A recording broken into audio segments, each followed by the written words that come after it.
Mr. Big Bag. Big Bag.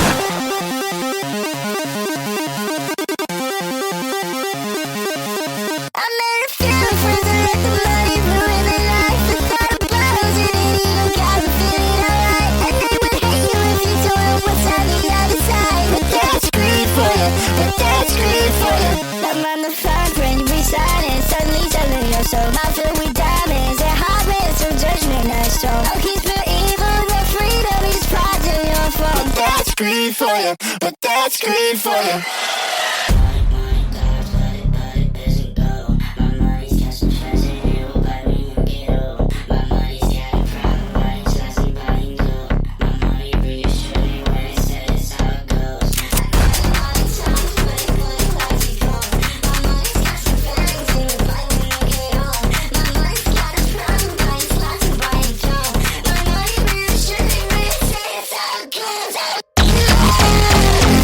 Too much money on my clothes. I got evil laying on my shoulders. I had zero shot to me accounts. Speaking riddle fortune telling bars. Now the mirror's talking selling bars. I just got my money right. Money right, money right, money right, money right, money right, money right, money right, money right, money right, money right, money right, money right. Money talks, John. You've gotten every single thing you've wanted, and you pushed the A's out of Oakland. Now they've been in Sacramento, and soon you're going to get that bag in Vegas. So what's your excuse going to be if you don't end up winning anything? Oh, I don't have any cash? I don't have anything? Stop being greedy, John. Let's win something for once. And so today, instead of doing just a Moneyball rebuild like I feel like we always do, let's actually do something that's interesting, that builds up this roster of supreme talent that they've acquired for whatever, the A's, the Oakland A's, Sacramento A's, Vegas A's, whatever we are, and try to build a dynasty in, I guess, Vegas. And this team has all of the talent in the world. There's no way that this team shouldn't be successful in the next couple of years. You've got Nick Kurtz, Jacob Wilson, you've got Lawrence Butler, Brent Rooker. There are so many players, including Leo De Vries, who is coming up soon, and other players that we can look at across this team. Langeliers, Tyler Soderstrom. They brought in Jeff McNeil, older player. But, there's Denzel Clarke, Max Muncy. So many assets. If this team isn't successful, no team should ever be able to, I would say, tank for the way that the A's tanked and get a chance at living. Well, John Fisher has been able to abuse the fans of this team and bring them all the way to Vegas. So, for those fans, hoping that they at least have a team to support, knowing that it's no longer in Vegas, let's go win something for once and finally accomplish the goal of bringing a championship back to the A's, to the green and gold. Sorry, I got fired up a little bit there. We just had to, tamp it down for the music, Mr. Big Bag. Anyways, looking at this team, I absolutely love the talent that they have on this roster. Now, I'm a little bit confused on why Nick Kurtz has 89 contact right and 39 contact left. That feels completely wrong, but whatever. We end up having a lot of really great players. Kurtz was one of the greatest rookie seasons we've had in a long time. And I'm not saying long time. I guess it was an 1,000 OPS rookie season. He is going to be an all-time great. And I think that there's so many other assets to this team that feel the same way. You've got Langeliers, who's still pretty young, who is going to, broke out a little bit last year. You've got Jacob Wilson, who also had a rookie year last year that was amazing. I am so excited about this core. But the pitching staff leaves a lot to be desired. And so in this rebuild, as we are building up this dynasty, we are going to have to spend money. And we're going to do that. Apparently, we have the cash now. We are going to Vegas. We're going to have money, and if we don't spend it, then, we always said, fire the owners, get rid of John Fisher, but, really get rid of him if they can't find a way to get money in Vegas. But anyways, looking at this team, yeah, the bullpen is bad. The starting rotation is bad. I don't know if we're going to be very good in year one, but we are going to try to invest in starting pitching. We're going to draft starting pitching. And we are going to roll out this team to try to win 3 championships in 5 years, establish a true dynasty like the Yankees or even the A's of old, and try to become the next great, team in baseball. Well, no, the Giants in the 2010s, whatever. We are next. Starting the rebuild by establishing training, we're going to focus on getting some of these guys' stats up. I didn't realize Kurtz's lefty stats were that bad and his vision was that bad, so we're going to work on that. A couple batting cage sessions for a lot of the players that don't have high contact. Hitting coach sections for players that I think need to really improve their vision and discipline. And then for pitching, pretty much everybody gets pitching coach sessions because control and hits per nine are, I think, the only stats that matter. And for scouts, we're going to try to go pitcher heavy, but it's going to be a little bit difficult. I noticed there isn't actually a lot of good, efficient pitcher related scouts this time. And if we're trying to get pitching talent, that's going to be necessary. The problem is that, like, the only good one that had high efficiency and high pitching was the $112,000 scout. We don't have the cash for that. So we're kind of taking an L on one of the bottom ones and just hoping that we can hit some discoveries with that. Now, I'm okay taking a top position player at the top if needed because we do have pick 8 in this draft, but this is going to be my setup, I guess, for this entire rebuild as we're trying to kind of focus on getting pitching. We're going to go mainly that one pitching scout, focusing on pitching, discovering, trying to find kind of gems in the rough in pitching, and then we'll get position players as needed. I think most of the time we're going to be getting position players via trade. So we might spend a lot of time here in the trade hub. And the thing about it, though, is, you know, we don't really have assets that I'm really comfortable getting rid of or moving. So I'm not going to put anything this year, even though I do want starting pitchers and relief pitchers. And probably, closing pitchers as well. But I think we'll be able to draft some of those. And we're just worried about development for our guys and our prospects, because those players are the ones that are going to actually provide us a lot of value down the road. Like, I don't think Leo De Vries is going to come up this year. His contact and his power is just way too low in order to be able to show, him coming up at the major league level. But he is a big focus of ours.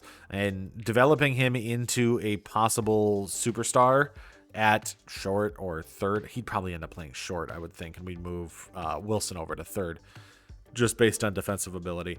But if he can develop, then we have the infield set and we just need a second baseman, which we've got a couple. So offensively, I mean, we have third and second that we need to fill with whatever players that we need. Though I do have a dream of having an abundance of players so that I could play a guy like DeVries Clarke out in the outfield. He's so bad offensively. If we can get this guy to play well on offense, he is going to be one of the best players in all of baseball. Man, I really hope we can. One thing I really wish is that there was, the future, possible stadium that they're going to have for Vegas inside of all the parks and able options. I think once they move officially to Vegas, I'm going to just choose a custom park to put us in, because I'd rather play playoff games there than in this crappy little stadium that we have in Sutter Health Park. It's okay for regular season, but this is a minor league stadium. It holds 14,000. Look at how much the Diamondbacks holds. We're only a couple weeks into the season, and we already have Kurtz leading the way for the MVP, hitting .373 with 10 home runs and 20 RBIs.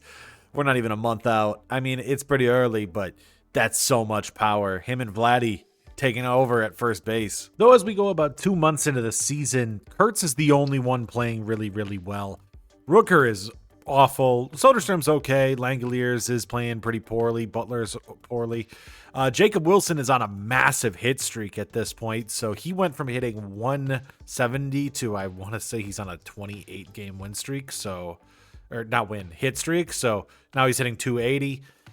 But, yeah, we're not going to make the playoffs this year. So that does make me think maybe this season we do consider trading some of the guys that are older, like McNeil or Severino. And it's a great year to trade Severino if we do. Sevy is playing insanely well. 2.82 ERA right now with a 1.3 whip.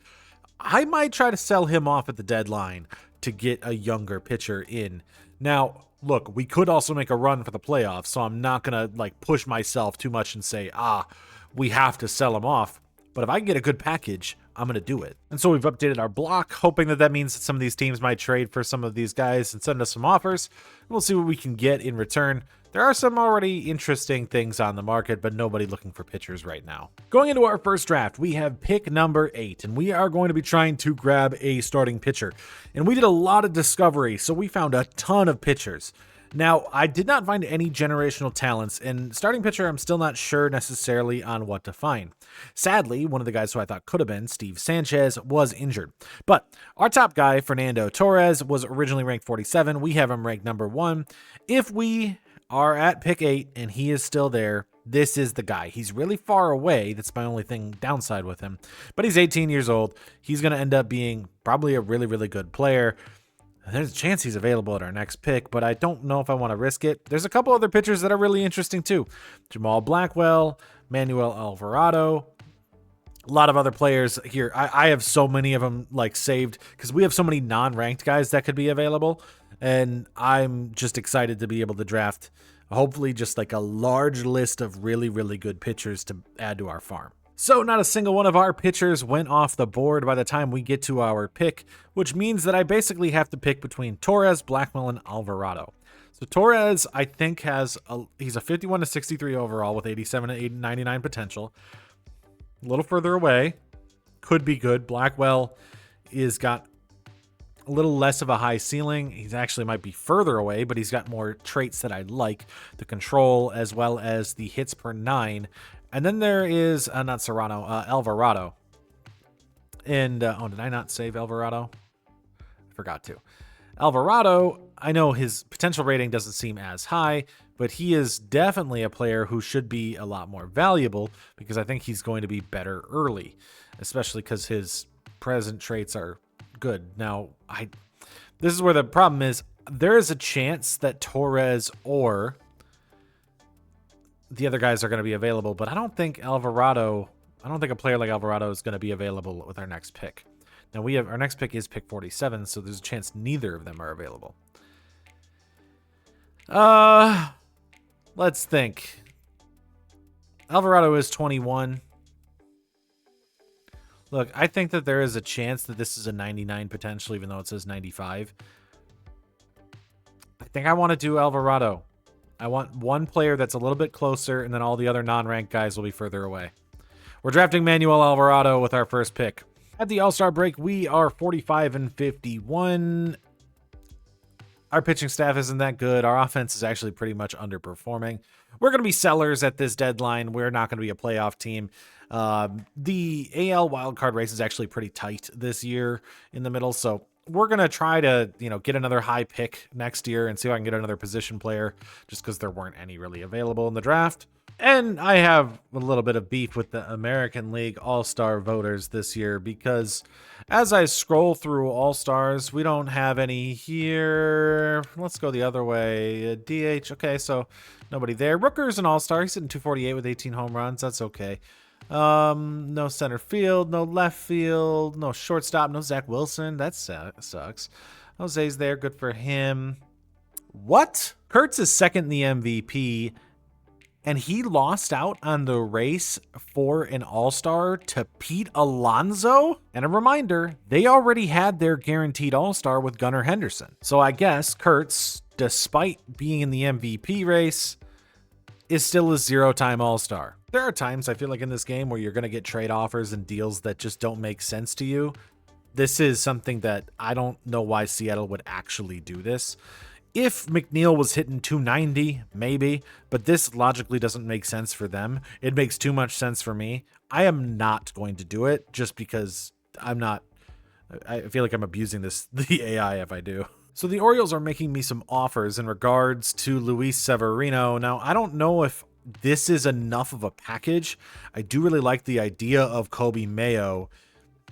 They gave me 3 options. I don't know if any of these packages are enough for me. I'm going to wait it out, and then we'll offer this on the 31st and see if they take it. And so I don't know if we got the most value for Severino, but getting Kobe Mayo, I think, is a good option for future, for third base, I guess, in the future. Saves us cash, and good. We took advantage of Severino's value and McNeil's value. And it means I just get to play Denzel Clarke for the rest of the year. Now, that does mean we have to bring up another pitcher to play for the rest of the season. And Gunnar Hoglund, I think, is going to be the guy there because he is pitching really, really well in AAA right now. A 2.16. Now that's what I'm talking about. Getting a bunch of really, really good pitchers. Manuel Alvarado, 91 potential. Vigil, 94. 91 from Jamie Reyes. 88 from Will Harper. Steve Sanchez did get hurt. By the way, he was ranked number 3. So if he didn't get injured, that is an 88. But he's a 78. So it's oh well. We do hit this 94 potential Nate Rosen. He's never going to be that, but could be a trade asset and then just to swing on a reliever. So we do get a bunch of really good players, despite not getting the guy who we had at the top. But I think I'm okay with that. Jamal Blackwell's 89 potential, which is a little bit worse than what we had, and he goes to Cleveland, 60 overall to start. But Fernando Torres was definitely the best pitcher here. I probably should have just taken him. I thought there was a chance he would fall. Of course he didn't. So Washington's going to get Fernando Torres. That's really the only guy we missed out on. Outside of this shortstop, who was really, really good actually for the Rays, 97 potential, and he's already a 65 overall at 22. I don't know if they must have discovered him because I didn't see this level of talent anywhere. 73 and 89, we missed the postseason in year one. We were sellers, right? So the hope is that this will actually parlay into success in the future. We'll get another high pick. We can turn that into something. But for now, bad year. And there really wasn't even a silver lining, as we had Kurtz do very, very well for most of the season. But Corey Seager in our division ends up winning the MVP, hitting .352 with 45 home runs and 118 RBIs. And Cal Raleigh and Logan Gilbert second and third in that race, with Gilbert winning the Cy Young. So our division is going to be really, really tough. Kurtz did end up finishing second in the batting title, but yeah, it wasn't enough. He did slip a little bit there power-wise. I don't think OPS he got over 1,000. So it ended up being still a very, very good season for him with the 149 games. When we take a look at the NL side, Shohei Ohtani wins the MVP over Marcell Ozuna of the Pittsburgh Pirates. And, okay, all right, well, we're back to normal. But taking a look at league leaders, Kurtz was second in the batting average because he led the league in hits, beating out Shohei Ohtani. We really had nothing else of interest. That's because this team was just bad, straight up bad. I brought up Hoglund. He was pitching really well in AAA. Not in the majors, though, and that's kind of all around what this team ended up looking like. Kopech was actually good. I signed him out of free agency as I just needed another pitcher. I had Alvarado also pitching. This bullpen was awful. It was awful. 5.75, like terrible. I don't think I'd Estes up. But when we take a look at the actual major league roster, like 4.28, 7.32, he pitched 87 innings. Now, granted, I probably should have, got rid of him, but I didn't really care about winning, so it doesn't really matter. And then we had 4.24 from Leiter, 5.5 from Hogan Harris, and our best pitcher was Justin Sterner, who I did move to the closer when he started off the season really, really good. He did go up in 2 overall. Jacob Lopez, not Jacob Wilson. We'll get over to him. Jacob Lopez wasn't too bad, actually. 3.78 with a 1.3. 3.82 from Springs was decent. Savali's bad, but he's a free agent. We don't really care. Ginn was good, and Morales wasn't. But we have something here with Lopez, Springs, and Ginn as possibly a 3-4 and maybe a 4 or 5 and a 6th person in the rotation. But that does mean that you need a 1 and a 2. Kobe Mayo did nothing for us up in the major leagues, so he got sent down. I don't think anybody else really did. I had Kobe Thomas up, but I don't really think we care about that one. Denzel Clarke hit 216. I think the benefit is that his overall went up a lot, so we're looking at progressing him. He's not supposed to be a good offensive player. 576 OPS is terrible, though, but he still brought in positive WAR because he's so good defensively. I played him because I didn't know what else to do. Wins hit 267, Hernandez 246, 249 from Ibanez, 253 from Jeremiah Jackson. We can start at the bottom because Lawrence Butler was awful, 224 this year.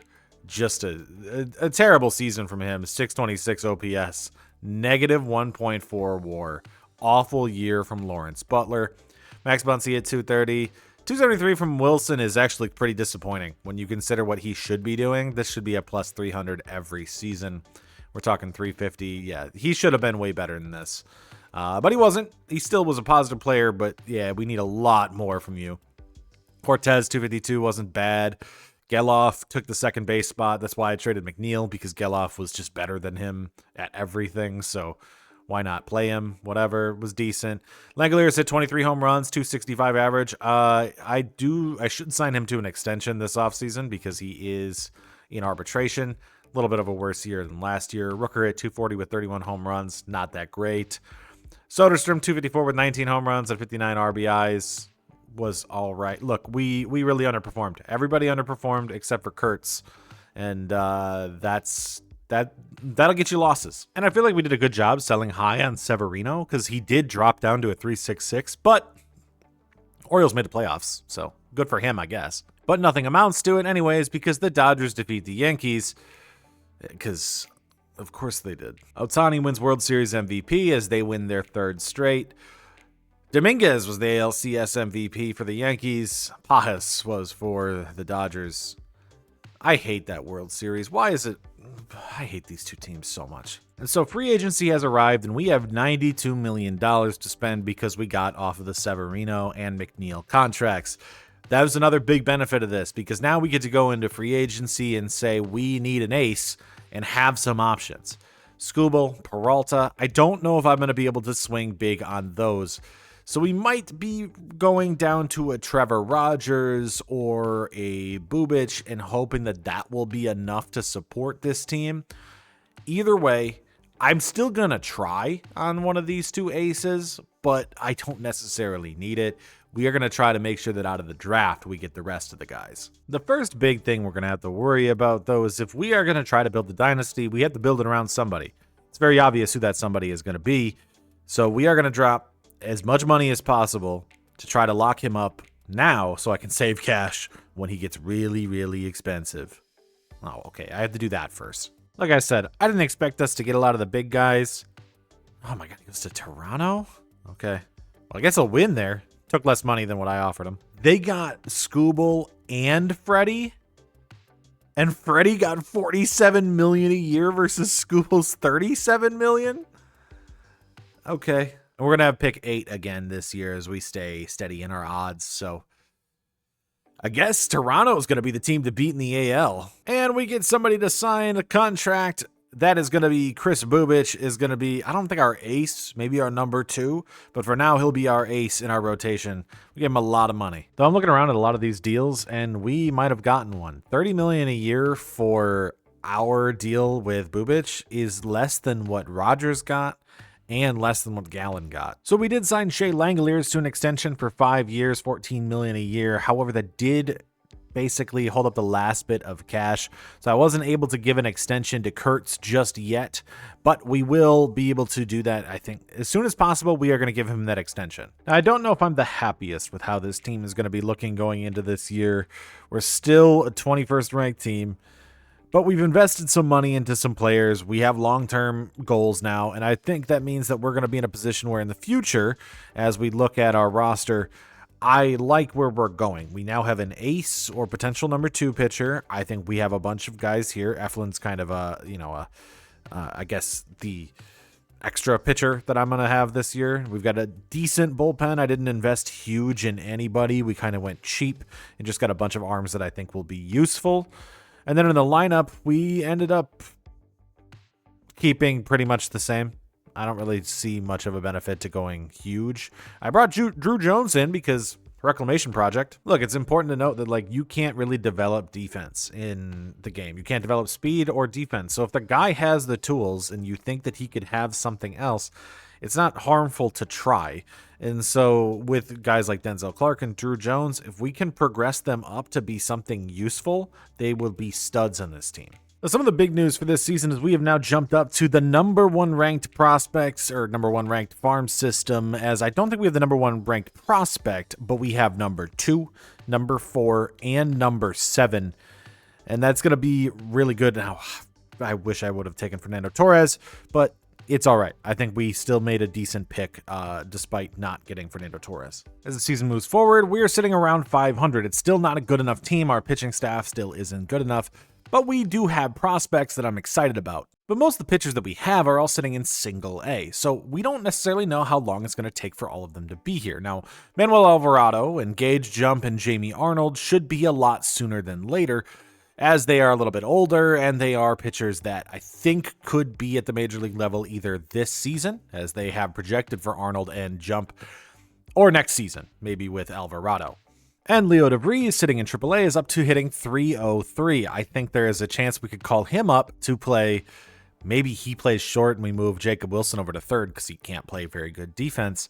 And that could be a big investment in improving our offense, which is playing all right at this point, but it's still not necessarily great. Kurtz is sitting at 294, but Langeliers is at 237. I know average doesn't mean everything, but it is a good benchmark to say what players are playing well and what aren't. Like Soderstrom's not playing very well right now. And if Denzel Clarke, who's a great defensive player, is hitting better than Lawrence Butler, then I think Denzel Clarke provides a lot of value here.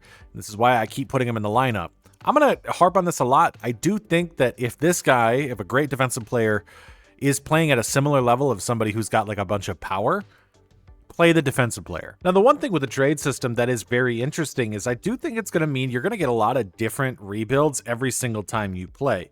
Last rebuild I did, the Rays were bad, so they kept selling. This year, the Rays are leading the AL East, so they just bought William Contreras for another shortstop prospect to go to the Brewers because they don't have enough shortstops. And so buying teams will always be very hyper aggressive, and I think selling teams are going to be the opposite. This could end up meaning that you might get a little bit of a quicksand type of effect for losing teams where they just keep losing because they keep selling off players. But teams that are on the top will continuously build up and mean that they will make trades. And if you get somebody who takes a swing, like we just saw with the Rays being at the top of the East, all of a sudden you have another team buying, which means we get just different competitors than normal. I've been sitting looking at this offer for a little while because the Pirates have given me a really nice, interesting deal. JKG is somebody who I don't think is going to be part of our major league roster. But if he can net me like a Eugenio, that's not bad. I don't want to pay a Eugenio $18 million for 2 years. I have to pay Kurtz. So I don't know about this deal, but that does mean that I am going to shop JKG very heavily to see if I can get pitching talent maybe. Instead, maybe we'll even call Pittsburgh. They've got a lot of pitching talent. And so the Pirates accepted my counter offer. I threw in Brett Harris just because I don't need him. I want to make this deal happen. And we're going to get another starting pitcher. He's not playing very well, but I'd rather pay $15 million for 2 years of Mitch Keller than a Eugenio. Going into the 2027 draft, I wish I had a billion picks. There are so many players I found in Discovery this year that could be really, really good. And there's some guys that have jumped up the board. Any other year, I am ecstatic. But the problem is I only have pick 8 and then 38. So we don't have a lot of high picks. No matter what, my top pick is going to be one of 3 guys. Woodrow Shaw, Daryl Boggs, or Mike, I don't know how to say that name, Stoitsiadis, I'm going to guess. Woodrow Shaw is ranked 6th by MLB, so there's a good chance he is gone. But I think that this guy could have high 90s potential. Daryl Boggs, number 1 talent. This is the type of guy that we could have gotten last year and we didn't get. I should just draft this guy with either my first or my second pick. And then we had a Discovery guy, the Mike Stoitsiadis, who, when I discovered him, was ranked 1 after we had him discovered. I have never seen that happen. Not with a position player. I've seen it happen with pitchers, but not with position players. So I don't know if he's going to be great. One of those guys I'm going to have to let fall, and that's not even considering all the other players that are on this list. We can do anything we want. So this is what I like to call a, FOMO draft, because I am going to lose out on some prospects, and I'm going to be so upset. I think I have to take Woodrow Shaw here. I am shocked that these are the guys that went off first. I don't think there's a generational talent in this draft, but I think Woodrow Shaw is the closest thing you can get to it based on what his profile looked like. We're going to take the risk. I'm drafting Woodrow Shaw. We are second in the wild card race as we are 50-47, leading the wild card race right now in the AL. This season, I think that what that means is we're going to be buyers. We already bought Mitch Keller. If I need to buy a bullpen arm, that's going to be the thing. We could buy another bat at third base, but Eugenio was not that guy. I think we'll be buyers here. Now, I don't have a lot to sell that I'm willing to sell, so maybe only margin moves. I don't know what Kurtz did to offend the All-Star voters, but Shea Langeliers gets the All-Star this season for us, and then we also get Brent Rooker back in here. I don't know what Kurtz did to piss people off. I mean, it's not been phenomenal this season, but he is hitting .297 with 24 home runs, .931 OPS. He's not like what he usually is, but that's an all-star. Why is he not an all-star? It's so disappointing because Woodrow Shaw was not injured. He had opted out, and he got hurt and lost the potential rating. So he would have been an 88. He ends up at a 78. It's not a terrible pick, but it's not good knowing everything that we could have had at that pick instead. But we still got Boggs, 94 potential, 59 overall. That's a stud. Ike Romano's a stud here. We got a bunch of closers. Marte, 88, 86 from Gonzalez, who's already a 75 overall. And then Israel Velasquez. Look, these guys could come up next year, and that would solve our bullpen. Now, they're not going to come up next year. I'm going to save them a little bit longer. But, like, our bullpen will be set in the future with these guys. And so the guy that we missed out on, Mike Stoit-Ciatis, ends up going to the Yankees, 72 overall, 88 potential. If Shaw doesn't get hurt, that means that I think we had the better player there because ours is 18. But they win this time because Shaw got injured. We got red hot at the end of the season, going from 500 to 95 and 67 as we end the season on a 15-game winning streak. It wasn't enough to catch up to the Mariners, but look at the difference in how much more offense that we had than they do. That's because I was seeing ridiculous games. In the last month of the season, while we were still fighting to hold on to the wild card for a while, we won 10-0, 10-3, 16-4, 14-3, 15-4, 10-5, 19-9, and 17-1 to end off the season. And we have awards to wrap that up, getting a Hank Aaron Award for Kurtz, an MVP for Kurtz, and a batting title for Nick Kurtz. I believe that's a triple crown. They didn't give it to him, so I don't know how he didn't get the triple crown. We led MVP 1, MVP 2 in Kurtz and Rooker. Cy Young go, oh my, Joe Ryan. What a Cy Young season that is. 154? Okay. On the NL side, it's the Mets. Juan Soto gets the MVP. Lindor doesn't, and Hunter Green gets it. I wonder if Lindor's home runs was enough to say that it's not a triple crown, when before they used to consider just your division, which I think is accurate. You can correct me on that in the comments below if you believe so. But I'm pretty sure that getting the Triple Crown only matters about your division. That's because we led in wins with Jeffrey Springs, and then doubles, RBIs, batting average, hits, runs, slugging percentage, an endless amount more, as Kurtz hits .331 to lead the entire MLB across the way. We'll look more in the AL, though. As he leads the AL, hits leads the AL, doubles leads the AL, and home run. What? Four-way tie for the title.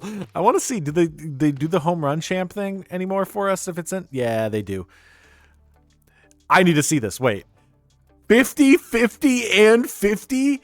So don't worry. We got the home run champion for three different guys.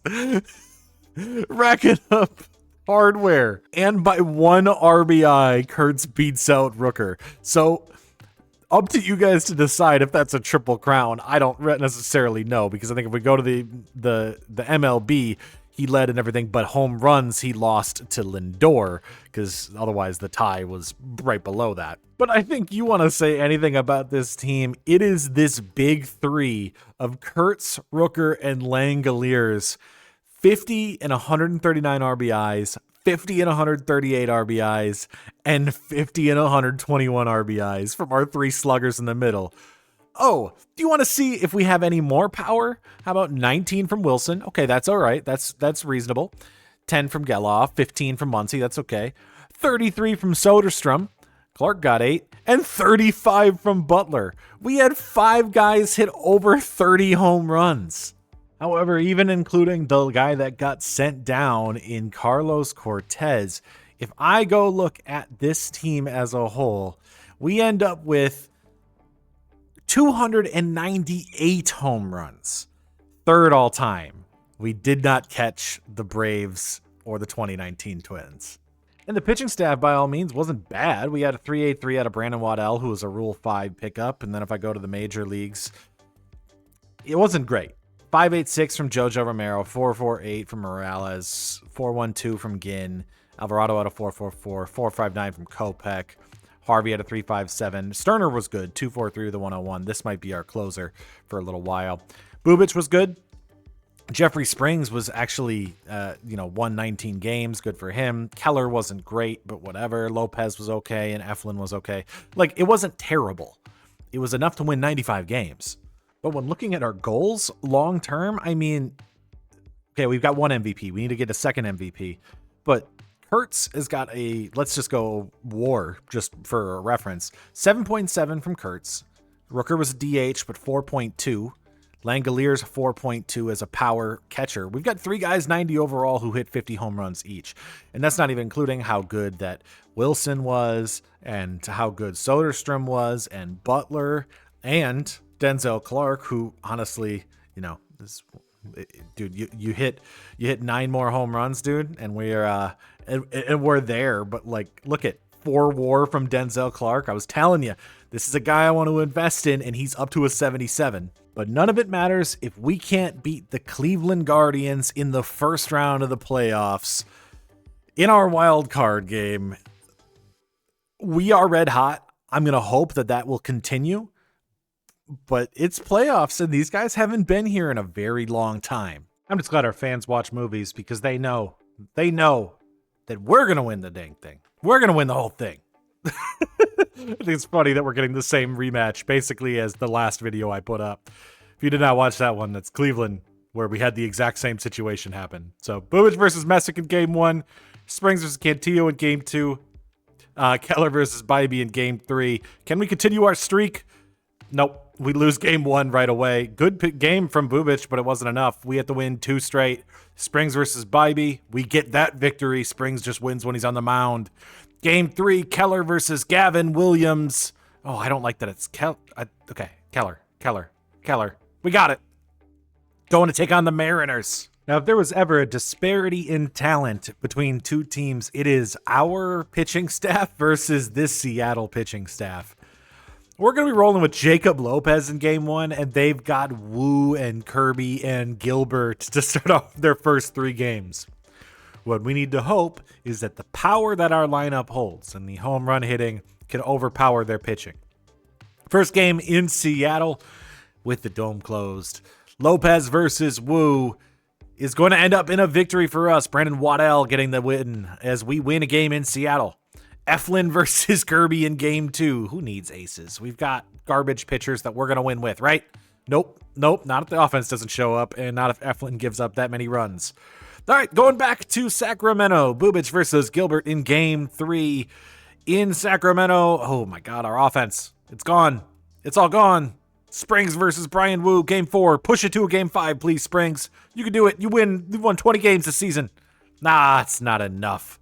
We're eliminated by the Mariners in 4 games. But what a run. I mean, we were only 3 games above 500 at the All-Star break, and we ended up making it to the ALDS, pushing the Mariners to 4 games. What? The Twins? You know what? My first simulation, I thought that this sim might be bad, but wow, the fact that we are getting this, like in the Guardians rebuild, we got chalk every time. We just saw the Rays and the Twins make it to the playoffs in year 2, and the Twins win against the Mariners in 7 games and then beat the Phillies. That's insane. Joey Bart is your World Series MVP for the Twins. Brooks Lee, the ALCS MVP, and Alec Boehm, an LCS MVP. I know that in MLB The Show, a pitcher can't get it, But you got to tell me it had to have been Joe Ryan. Pitching can win you World Series, apparently, in a situation where they keep Joe Ryan. Taj Bradley is good. Pablo Lopez is good. Bailey Ober is actually really good in this game. And Simeon Woods Richardson is good. And everybody in your bullpen is good. They got oh my God. I'm sorry. That team is I'm in shock. I can't believe that they let him walk. I know that they aren't going to be able to pay him $41 million because they are the Minnesota Twins. But like, would this not be the most valid? Like, we saw, I think it was Freddie got $45 million.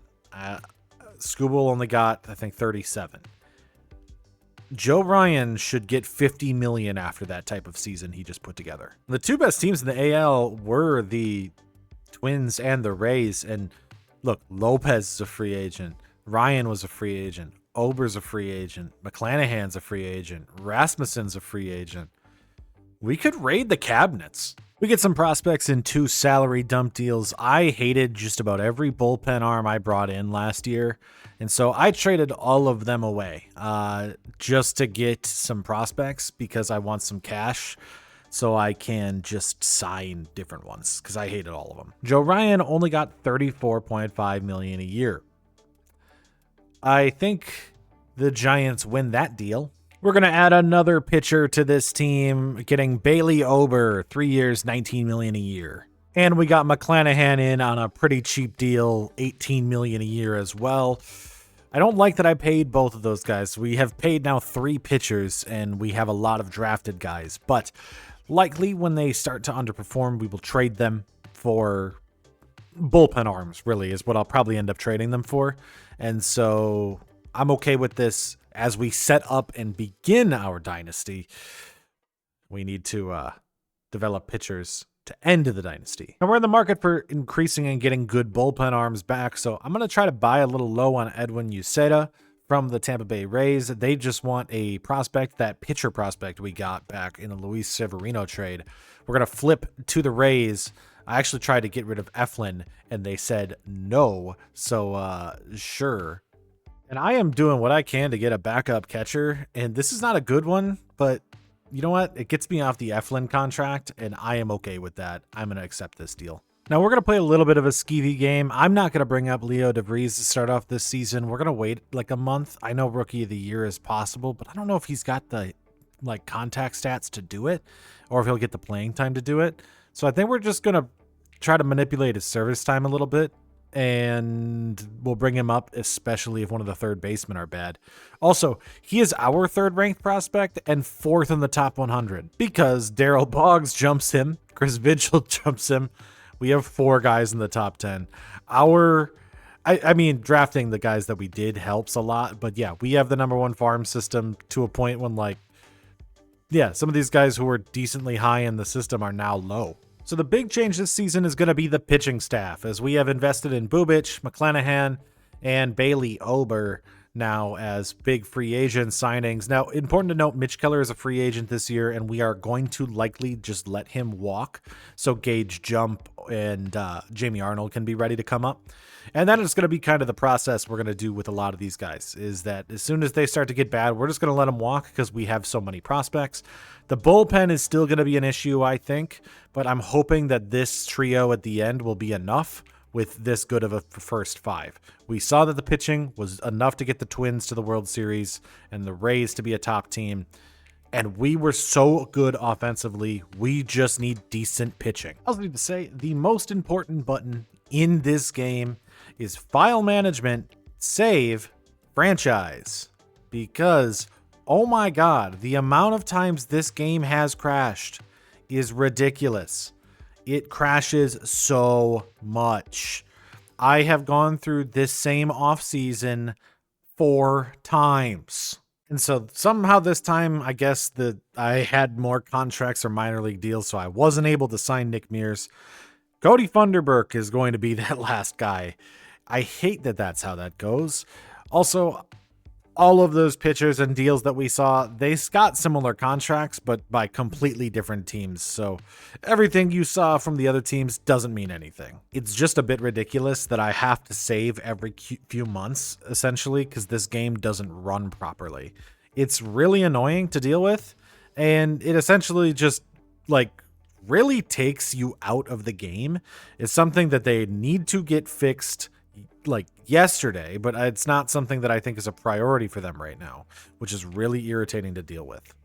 So after what was in real time 5 hours of getting through that off season, hey, we've got a good team. 24-15, we're leading the AL West. It's only a month and a half into the season, but we are really good offensively, and our pitching staff is performing pretty well.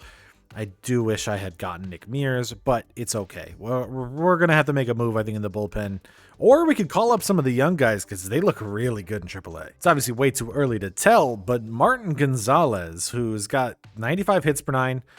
I don't like the Ks per nine against righties, but the control is good. And he's got a 1.75 ERA with 0.86 whip and 27 strikeouts already.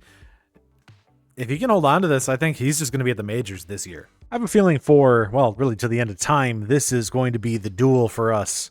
We are leading the way, but we're actually technically tied. Us and Seattle are running away. But despite our crazy season we had last year, this is really the Seattle year because Julio is in the MVP race. They have Jeremy Pena, and they have Miller in the Cy Young race. Even Dominic Canzone is leading the batting title race right now. Now, this is an insane trade offer. I guess in this roster, he is a reliever, but we need relievers. Henry Bolt has been really good, though, in his rookie year. Oh, I'm actually considering it because that's such a good bullpen arm in the last year versus a rookie deal, Henry Bolt. I just don't know if Bolt has a long-term, feel to him. He's second in the rookie of the year race. He's really only playing because Denzel Clarke is missing, most of the season. I feel like you got to take that deal, especially if we're a contender. I think I'm going to take that deal. Hopefully it doesn't backfire. We got Jeremiah Jackson from them in the past. Hopefully he's just good. We'll make the deal. And so Kyle Bradish will settle into a bullpen that has struggled mightily this year, outside of a few arms, but he isn't an expiring, but man, he's been really good for the last couple of years. I know he's a bullpen arm now, but I think if we're going for it this year, this makes a lot of sense. And the amount of trades I've been seeing happen so far this season have been crazy. Corey Seager just gets traded to the Braves for essentially nothing. Cam Caminiti, I mean, this is them thinking it's a salary dump. And then there's obviously our deal. But I think the Cubs have bought a bunch of guys. It's been a crazy season. Funny, this is actually the second deal that they've made with each other, as the Braves acquired Gavin Lux and Brendan Rodgers earlier.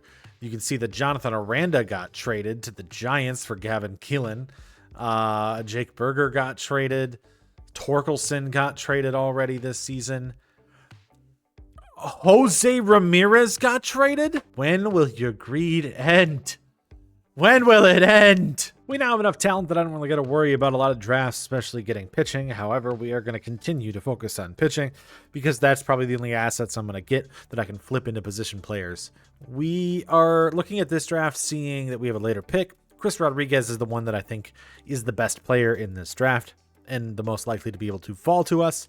We have a lot of non-ranked pitchers on our board that could be there. We spent a lot of time in discovery, found a lot of guys, and that means that there's not a whole lot of guys that are high that I scouted because I just don't know how many are going to be available, including guys like Todd Iverson, who I think could be very good, but I have no idea. So we're probably just going to let somebody else take him. So Rodriguez went a few picks before us, as well as Harmon Rowe. So we have Claudio Perez here as our top build guy. However, he is a non-ranked player, meaning I should probably try to capitalize on somebody who we have ranked. That leaves me with either my options of Harvey Lyons, who isn't on my big board necessarily, but is a good player, as well as Aaron Dunlap. And Dunlap has less control. Harvey Lyons is a lot closer.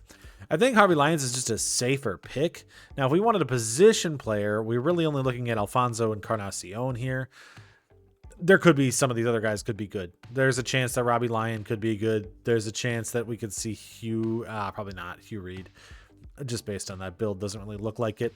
So I think we're just going to go with Harvey Lyons. I think he's the best pick here. We have fallen a little bit behind Seattle in the race, though it is still a runaway from the rest of the league. And we have a few all-stars. Bubic makes the all-star team. He's pitching really, really well this year. No relievers, no catcher. Once again, Nick Kurtz still has not been an all-star. And then we have Jacob Wilson is an all-star at shortstop, hitting .309. Soderstrom is an all-star at left field. And Brent Rooker is an all-star in right field. I just got the notice that the Rays were putting Manuel Rodriguez on the block to the Red Sox. And I was like, oh, let me just see if I can just throw him something. We got him for CJ Rodriguez. And that's a lot of bangers. 91 potential Harvey Lyons, 91 potential Jim McLaughlin, 89 in Claudio Perez, 93 in Johnny Conrath, and 93 in Ramon Mota. Yes, they are a lot older, all of them. And they're not as close as I would like, especially with like Jim McLaughlin and Johnny Conrath and Ramon Mota. But I think that's okay when we're considering we're just trying to rack up talent here. These guys, we don't have room to bring these guys up anyways, so we don't need them to be here.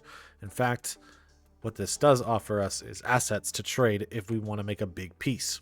Leo De Vries makes his MLB debut on September 1st of 2028. I actually jumped in, but I forgot that I did not put us in Vegas after the weirdly long offseason, so I had to go get one of those. But also, he didn't do anything. He grounded out twice and then had 2 walks, so no major league hits in his debut at shortstop. And so I made sure that if we end up having a home playoff game, we have a different stadium. I have no idea what the animations are going to look like in this game if we use a custom stadium, but I'm excited to see it. 92-70, we make the playoffs in our first year in Vegas as a wildcard team, taking on the Red Sox in the first round. And back-to-back MVPs for Nick Kurtz, who wins this one after once again being snubbed from the All-Star game. He's 99 overall, by the way. He's so good. He is so good. We did sign him to his extension, as we had mentioned, but 2 times MVP, Silver Sluggers, still has not been All-Star once in his career. Who needs it? Who needs it? He did start off a little rough this season, but he is really a second half player. And this second half was amazing.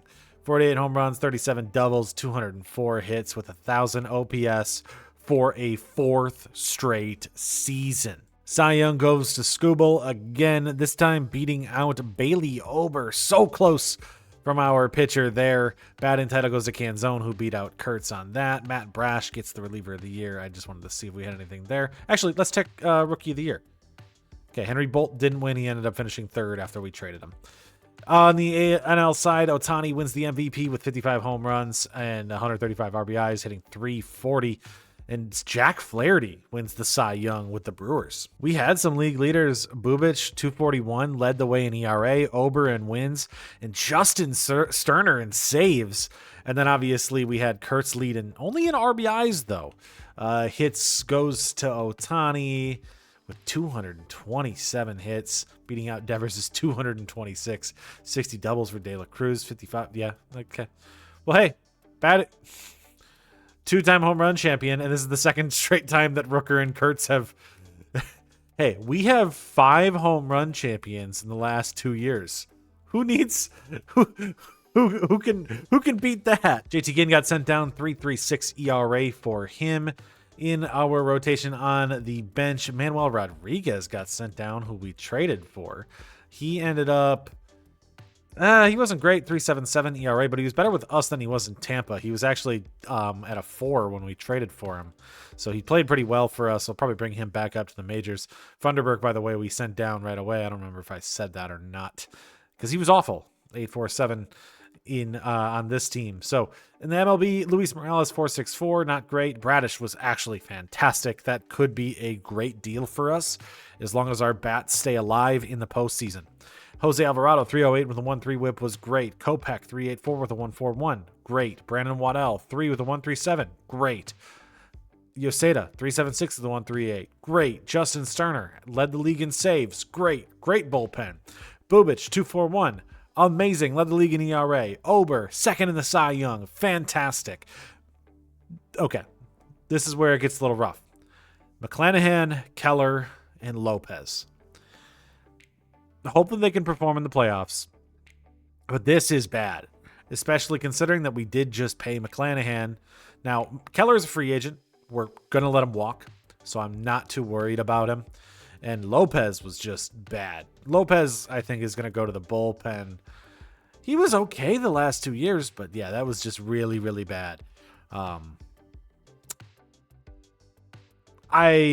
mean, if Bubic and Ober can do their jobs, we don't even have to worry about the others. Leo De Vries, by the way, did eventually get some hits. He got 7 in the 7 games that he played. No home runs, but good start, I guess, for his September start. Added some actual positive WAR.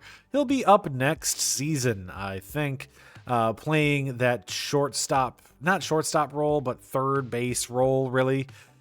Jacob Wilson has to play shortstop because he can't play anything else, and he's a bad defensive player, which hurts so much. But anyways, Liam Hicks, great off the bench, 320.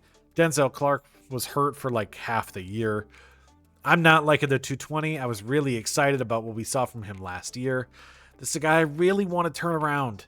I really do, but I don't know if I can. I don't know if it's an option. He's just so good on defense that like you want to have that.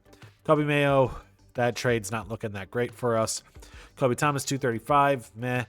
Wilson was good though, by the way. 30 home runs, 285 average. Those contact stats are a dream. Anyways, 321, 48 home runs for Kurtz. We saw that. 283 with 48 home runs for Rooker. Langeliers, though, massive drop off from 50 home runs in 2027 down to 22 in 28. That was a 222 point drop off in his OPS for .9 WAR. Terrible season from Shea Langeliers. Muncy, 267. Geloff had 244 with 21 home runs. Soderstrom, 36 home runs with a 278 average. 302 from Jeremiah Jackson. So, funnily enough, Kobe Mayo, who was the guy who I really wanted in that trade for Severino, is not that good. Jeremiah Jackson, the throw-in piece, had played really, really well this year. Lawrence Butler, 231 with 27 home runs and 78 RBIs. Man, I just wish he'd provide some more value. His contract is a deal, but he has not been. Wow. No presentation, I guess, if you're playing in a custom stadium. I don't know if it would just be better to play in like the King Dome or the Tokyo Dome because of that. It's kind of disappointing. But we'll see big games in this stadium, hopefully, if we play home World Series Game 6 games. Anyways, let's get into our first series against Boston, the other wild card team. We're going to start with McClanahan in Game 1 because Bubic and Ober played the last 2 games of the season. And I do think that there might be a benefit starting McClanahan first. We'll see. Obviously, the Red Sox are going to start Crochet, which means that he has just started. So if anything stamina related is going to benefit us, it is this. McClanahan versus Crochet in Game 1. It's going to be a 6-1 victory. Maybe that does end up being a factor, as we're going to have Bubic versus Bayo in Game 2 here in Las Vegas. We do lose that one. Sterner blows the save. Game 3, Ober versus Connolly early to advance to the ALDS. We do advance to take on the Mariners. In the ALDS, we have the Seattle Mariners, our division rival, and let's just say, to keep it simple, the Mariners are 100% a super team. They have kept their entire pitching staff, their entire roster, and added Bo Bichette, Jeremy Pena, and Hassan Kim to now have 5 of the top 10 WAR players in baseball all in their lineup. This is going to be so hard to get out of this, with Seattle always in our way. But we're going to start anyways with Mitch Keller in Seattle against Brian Wu. We need some lucky wins. We need our bats to be good. And I'm feeling maybe I'm underrating our team a little bit because we are stacked too. So it's not necessarily the most fair to call them just the most stacked. Keller versus Wu in Game 1. We do lose 4-7. Manuel Rodriguez blows that one. So maybe I shouldn't have brought him up. Jacob Lopez versus George Kirby in Game 2 in Seattle. Oh my God, we get crushed at the back end of our rotation. McClanahan versus Gilbert in Vegas. Yeah. We need those young pitchers to come up. And, yeah. The Dodgers and Jose Ramirez defeat the Twins again. The Mariners and I were in a bidding war over Cade Smith. The Mariners won that deal. I really was just trying to give the Guardians pitchers, but I guess they liked Walter Ford more. I mean, they do get Ron Jarvis, somebody who the better prospect than I was willing to give up. I didn't show the first one, but the Cubs just signed Jordan and Acuna to add to PCA in the outfield. And because the Red Sox got Gunnar Henderson, they already have Meyer, and I was going after Ernie Clement, I'm going to take Christian Campbell off of them just as a utility infielder for a very cheap contract. Gives us off of Kobe Mayo, who I kind of got to give up on at this point. And the Mariners steal another one off of us, going as they take Kyle Bradish. So this year we're going to start getting to some of our rookies and our prospects. Gage Jump is going to come up to the major leagues. Jamie Arnold is going to come up to the major leagues. I also brought up Martin Gonzalez to pitch in the bullpen. I don't know if I want to make him a full-time closer just yet. He doesn't have a lot of pitching clutch, meaning he would probably be pretty bad at that. But he was so good in the minors for the last year. Maybe he deserves it, but Sterner has been phenomenal, so I can't necessarily take that away from Sterner just yet. And lineup-wise, we're bringing up Leo De Vries to play this season. He's primarily not going to play shortstop. He'll play third base and second base all year as we give him his shot. I want him to play both sides, so despite the fact he's not the higher overall, I'm going to have him play both sides anyways. Geloff is a free agent coming into this offseason, and Max Muncy was progressing a little bit from potential, and we have Christian Campbell now. So we have a lot of options, I guess, at second and third base now, to a point where I can say we don't necessarily need to stress out over it. Let's just hope Leo De Vries is the answer. But outside of a championship, our one true goal is get Nick Kurtz in the All-Star game. Somebody please vote this dude. Jamie Arnold starts off his career with a 6-inning quality start, giving up 2 runs in 5 hits in those 6 innings. Doesn't get the win as our bullpen struggled to complete the rest of the game for him, but we ended up getting the win anyways in his first game. I don't really like this playing in the stadium. It's just not. I want the visuals. I don't know if it's just playing like half the game, like, you know, not getting all of the graphics that like makes you have to deal with that, but I don't like playing half the game. Give me my same presentation. There is a generational talent in this draft. Sean Hurstick is going to be a generational talent at first base. I can hope that he can fall to us, but I don't think he will. There's also this Frankie Samuels guy who looks really interesting, who could be. I'm looking for freak show prospects, not traditionally like the same basic types of guys that we get, just because I do want the game to give me something different for once.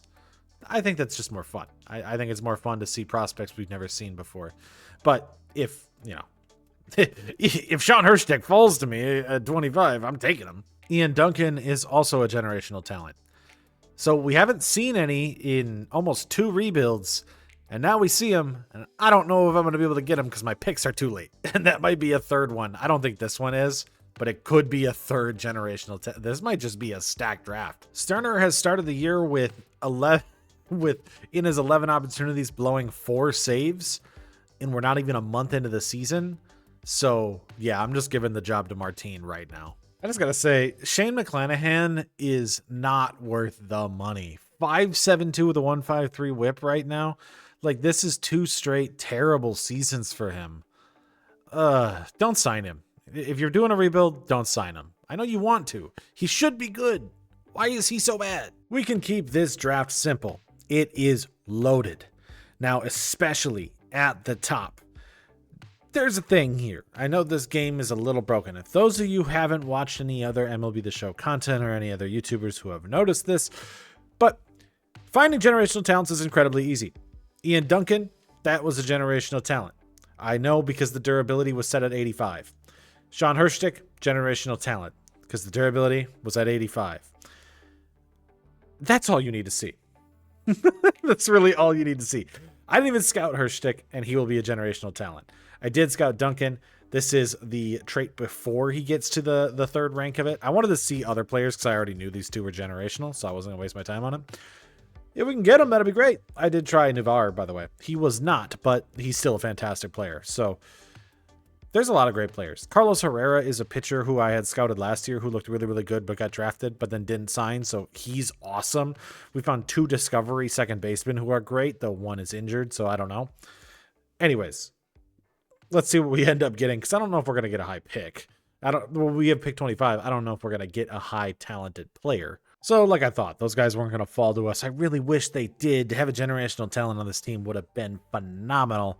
Instead, we're going to have to settle for something else. Carlos Herrera is also gone, but Israel Cabrera is still here, so we're going to take him with our top. I don't need more pitchers, honestly, at this point, but why not? We'll just take him, and maybe we'll have some of the non-ranked guys later. I do think that there's some other good players here, but we'll take a look at those 3 guys.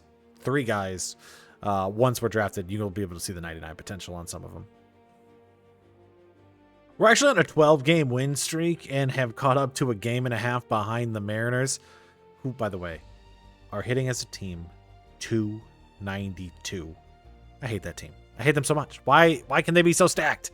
I don't hate them, actually. Mariners are one of my favorite teams, but why are they so stacked? But we're in a world of some form of twisted reality where Bailey Ober is an all-star again. We get an all-star pitcher. Martin Gonzalez is an all-star as a closer. But somehow, once again, Nick Kurtz is not an all-star.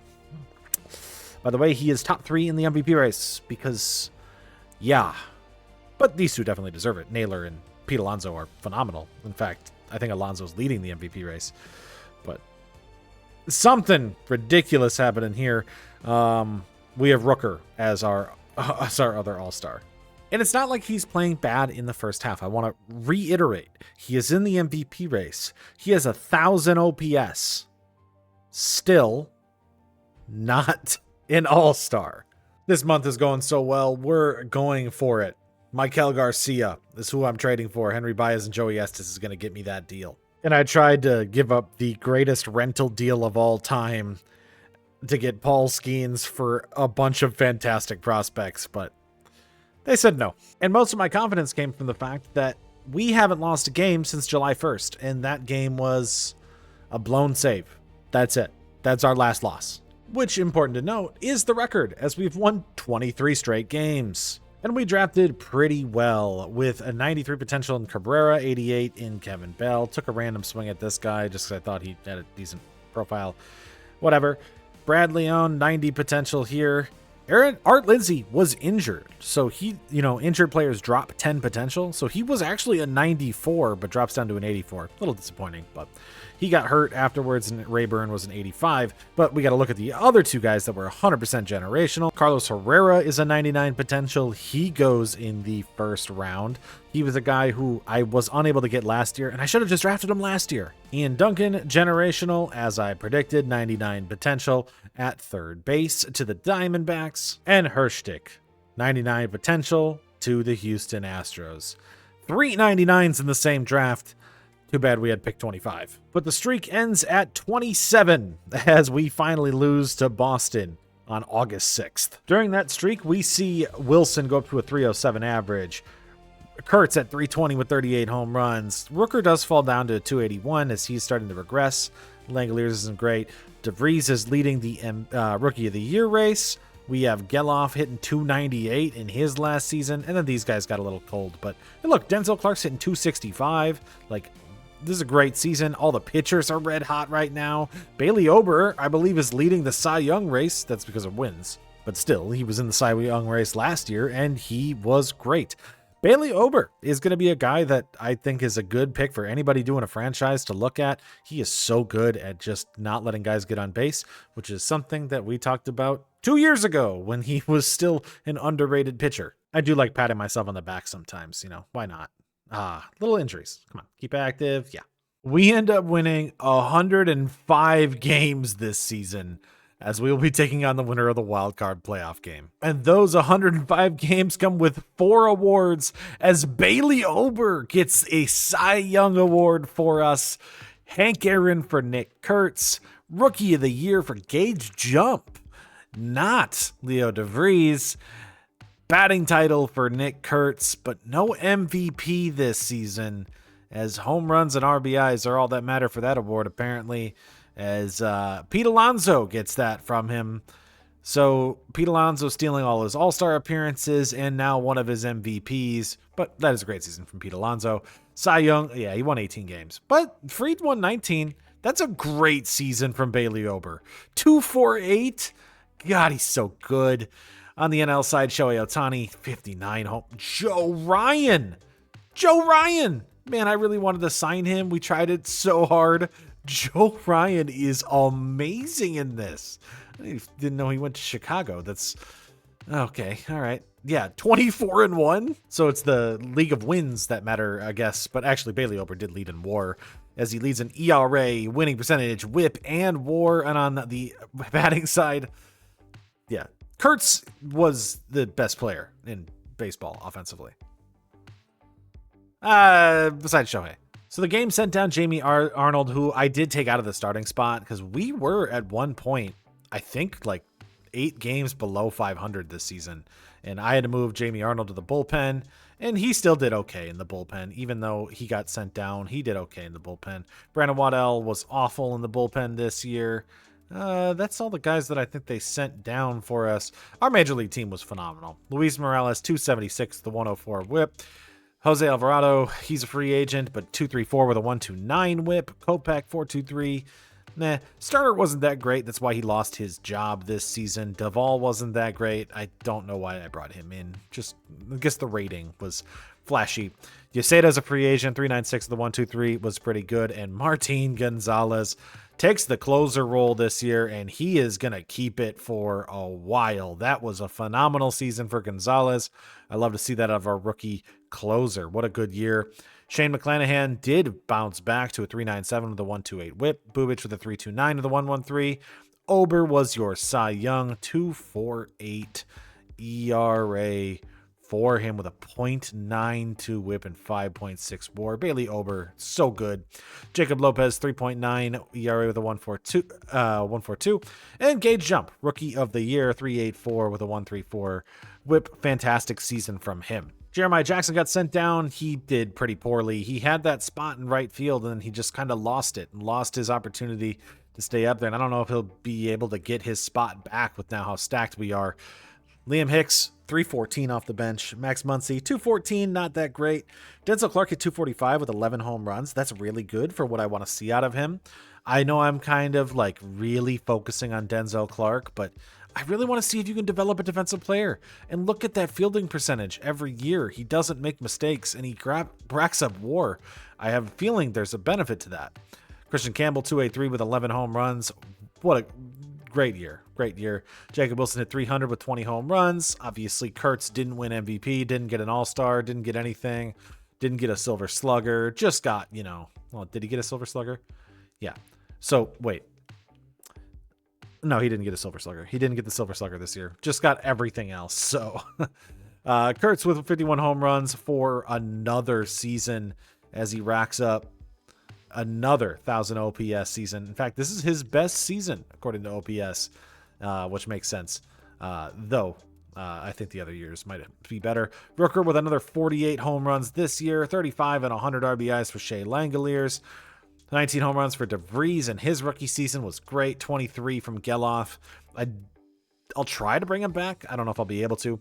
Soderstrom had 32 home runs with 278 average. Garcia came over. He had to play center because DeVries was playing so well. So it was kind of a nonsensical deal, but whatever. Now we have depth. And Lawrence Butler hit 261 with 26 home runs. This team is phenomenal. Let's go dominate the playoffs here in Vegas. And so we are taking on the New York Yankees in the ALDS this time around. Yeah, I really don't know if I like playing in these custom stadiums if we don't get any of the animations. I know I was ranting about it earlier. I think my words were a little better this time. Hopefully you understood what I said this time. All right, anyways, we have McClanahan starting off game 1 against Max Fried, Bubic versus Schlittler, and then Ober versus Casey Mize in game 3. So game 1, McClanahan versus Max Fried in Las Vegas is going to... Oh, what? God, this team is so fun. 2 homers for Rooker, 2 for Kurtz, 1 for Langeliers, 1 for Butler. Oh my God. Well, if that isn't a sign about what we're going to do to the rest of them. Hopefully that means that we're going to get more runs here. Bubic versus Schlittler in game 2 in Vegas. We do score 7, but we give up 10 that time. Going to New York, Ober versus Casey Mize is going to be a 9-5 victory for Bailey Ober. Jacob Lopez versus Max Fried in game 4. We win. The Twins. I get to see the Twins. I don't know why they're here. They've been in the ALCS 3 years in a row. We're going to jump right into it. Gage jump on the mound as we have David Peterson, Taj Bradley, and Simeon Woods Richardson at the top of their rotation. The Minnesota Twins have been dominant, and I don't understand why. So game 1 against the Twins, 6-4 victory in Vegas. Game 2, McClanahan versus Taj Bradley, former teammates in Tampa. We are going to get the dub. Camilo Duvall winning that one. Going to Minnesota, Bubic versus Simeon Woods Richardson in game 3 is going to be a loss. Ober versus his former team and Cody Bradford. Oh my God, that's like another one of my favorite pitchers in this game. We get the victory. We're up 3-1. Lopez versus David Peterson in game 5 is going to be a victory. We're taking on the winner of the Giants or Dodgers as we advance to the World Series. 2 former Bay Area rivals face off here now in Las Vegas with Shane McClanahan on the mound against Logan Webb in a game where both teams absolutely are raking this offseason, both hitting around 300 so far. Wait, did I say offseason? I meant postseason. McClanahan versus Webb in game 1. Let's do this. They've got Alcantara versus Ober in game 2. Game 1 in Vegas is going to go to a 6-5 victory as Edwin Yeseda gets the dub. Bailey Ober versus Sandy Alcantara in game 2 is going to go to San Francisco as Bailey Ober takes the loss in that one. Going to the Bay, Bubic versus Birdsong in game 3 is going to be a 10-8 victory as we put up a lot of runs, but we win it. Up 2-1, Gage Jump versus Ryan Weathers in game 4. I like that we essentially both rated a Florida team. I took the Rays, they took the Marlins. Gage Jump is going to get the victory as we could win this one 3-1 in San Francisco. Jacob Lopez going to take the mound against Logan Webb. The San Francisco Giants and the San Francisco Bay Area are here to host the Las Vegas Athletics. I do like how they actually get animations, so good to know. By the way, if you're thinking about doing your own A's thing and wanting to relocate them, that if you still want to get all the presentation and stuff, I wouldn't change the stadium. It's kind of stupid, but it seems like that is a big thing here. Anyways, let's just get into this team, which is really, really good. They've got some great bats. Now, they were the team that traded for Jonathan Aranda. They do have Josh Lowe as well from the Tampa Bay. We just have Tampa Bay Rays. They got Willie Adames on this team as well. We're just filled with Tampa Bay Rays. Both teams are, actually. So, anyways, as we look at this one, can we win this one in San Francisco? Our team has been phenomenal so far, and I hope it can continue that way as we try to win our first title since, I think, 89, I want to say. And the Giants try to win theirs for the first time since their last dynasty, which we're trying to establish here. So starting off with this one, Wilson lines out, Kurtz strikes out, and Rooker grounds out. Jonathan India gets a strikeout for Devers, walk for Adames, and a ground out there. Walk for Michael Garcia. They've got Patrick Bailey behind the plate. I don't want to steal. Fly out for Butler. And a 2-run shot for Jacob Wilson. Smart to not steal. We're up 2-0. Single from Kurtz. And Rooker strikes out. Ground out for Bailey. Double for Lowe. I don't know if it's Lowe or Lau. I hate that there's a bunch of them that have the same name. I think that one's Lowe. I can't remember which one are brothers. Anyways, maybe that's Lau. Anyways. Rafael Devers with a man on first and third for Jacob Lopez. Strikeout. Adames. Strikeout. Gets out of the jam. Another solo shot. Shea Langeliers. We're up 3-0. Strikeout from DeVries. Strikeout from Geloff. And strikeout from Soderstrom. Ramos gets a single. Chapman gets a double. They do put some runs on the board. Strikeout from Aranda. Lee strikes out. Bailey walks. And another run. It's 3-2. But we get a strikeout, so we get out of the jam there. Ground out for Garcia, fly out, and another Jacob Wilson with 2 home runs in this game and a strikeout from Kurtz. We're back up 2. We're going to make the pitching change now.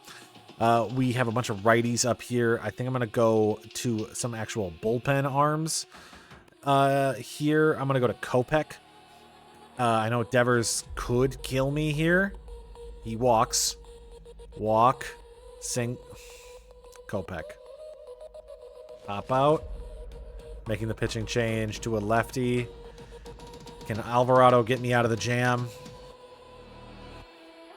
No, he cannot. Grand slam, Jonathan Aranda. We are down by 2. Ground out, strikeout. Strikeout for Rooker. Single for Langeliers. Fly out for DeVries. Geloff is a man on first and second for Soderstrom. We are now down by 1 for Michael Garcia. They're going to switch to Ryan Walker here in the top of the 6th, and we get a pop out. So, yeah, me making a pitching change was not a smart decision. We are down because of that pitching change. Ground out from Butler. Fly out from Wilson. They're going to go to Tim Herron for Kurtz, who strikes out. We'll make the pitching change to a righty here. We'll go to Sterner against the righties. Fly out, ground out, and a single for Chapman. Walk for Aranda, and a line out. So top of the 8th against Herron. Brent Rooker against Randy Rodriguez. Strikeout. Langeliers grounds out. DeVries ties it 6-6 in the top of the 8th. The rookie with a tying solo shot in World Series Game 5. Zach Geloff with a single to get on to first. Soderstrom grounds out. We are tied in the bottom of the 8th. We are going to make a pitching change again. We are going to go to... I don't have a lot of lefties left. So I think we'll go... we'll go former team. He's been terrible, but... Single, strikeout, walk, ground out. Can you get Adames out? I forget if Adames hits righties or lefties. He hits both. It doesn't really matter. Oh, what about Ramos? Ramos hits lefties. So this is our shot. Come on, Duvall. Oh, top of the 9th now for us. Michael Garcia up to bat against Matt Brash. Fly out. Lawrence Butler is going to get a single. Wilson pops out. We've got Kurtz up to bat with a single. Let's jump in. This is Rooker with men on to take the lead. Brent Rooker has 8 home runs so far this... It says Michael Garcia on the bottom for some reason. But Brent Rooker has 8 home runs so far this postseason. We are tied 6-6 here in the top of the 9th. I'm really confused by it saying Michael Garcia. But hey, MLB The Show 26... Not without its glitches, not without its problems. Rooker takes that one, grounds it into the gap. Can we get around? I don't think so. I think it's too shallow. I don't think we're going to run on it. Oh, we do. Lawrence Butler. Lawrence Butler. What are you doing? Okay, now we need to close this one out so we can go to extras. That was really stupid.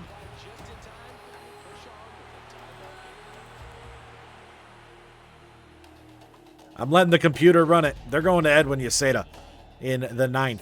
He's been pretty bad this year, to be honest. 7.5 ERA so far this postseason, as he's got Matt Chapman up next. Here in the bottom of the 9th of Game 5. Strikeout, Edwin Yaseda. Oh, ABS challenge. He's challenging it, tapping the head. Strike 3.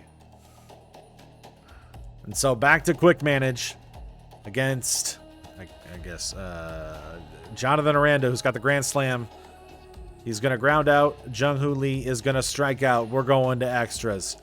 Langeliers versus Matt Brash. Fly out. DeVries grounds out. Geloff against Grant Taylor is going to walk. We've got a man on first for Soderstrom. Walk. We're going to jump back in, I guess, for Michael Garcia. The big signing at the deadline, or trade at the deadline, was for Michael Garcia. Can he come through? Oh, that pitch was right down the middle. I love that it said Zach Geloff, center fielder, because the game is glitched. Woo, that was close. Looked close to me, at least. Full count now for Michael Garcia here. That ball is going to be grounded over to Willy Adames, and we have to go to the bottom of the 10th. Who do they bring in now? Jamie Arnold, the rookie, coming in to take the bottom of the 10th against the Giants. What a game this is. Can we hold on to it against Patrick Bailey? Strikeout. Low. They're going to Juan Correa, who walks. Is fast, too. Strikeout for Jonathan India. Rafael Devers up to bat against Jamie Arnold. This could be it. It's a flyout. We're going to the top of the 11th for Lawrence Butler. Who are they going to switch to? Jose Butto against Lawrence Butler. Grounds out. Jacob Wilson, 2 home runs on the day. Can he get a third? He can get a double. Kurtz is up to bat. Nick Kurtz. Not a great day for him yet, but top of the 11th, he's got Jacob Wilson on second. This could give us the lead. 2-time MVP. Why is he hitting 391 against lefties? He's so much better against righties. Here in this one, that ball is... Oh, that was a pitch you want to hit, a 94-mile-an-hour fastball right over the center of the plate. And he was a little late on it. With Kurtz there... Oh my God, dude. What are you doing? This doesn't look like 2-time MVP behavior. 1-2 count. Top of the 11th for Kurtz against Butto. That was not 2-time MVP behavior. You missed a pitch down the middle and swung at those 2 pitches? Good for Jose Butto. He's going to get the strikeout against Kurtz. But that was not clutch at all, Nick. That one's hit. Oh, straight to Matt Chapman. Jamie Arnold is going to stay in on this one as we go to the middle of the lineup against Willy Adames. Strikeout. Ground out from Ramos. Walk for Chapman. It's Aranda up. He walks. Jung-Hoo Lee up. Fly out. Out of the jam. Ground out for Langeliers. Pop out for DeVries. Strikeout. As we go to the bottom of the 12th.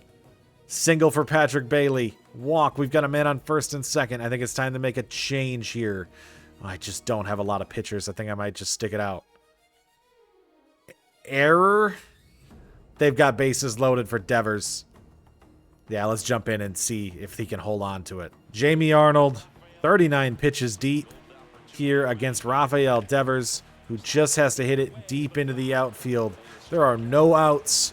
This could advance it as the Giants could stay alive in this extra innings outing. Or can Arnold get out of the jam?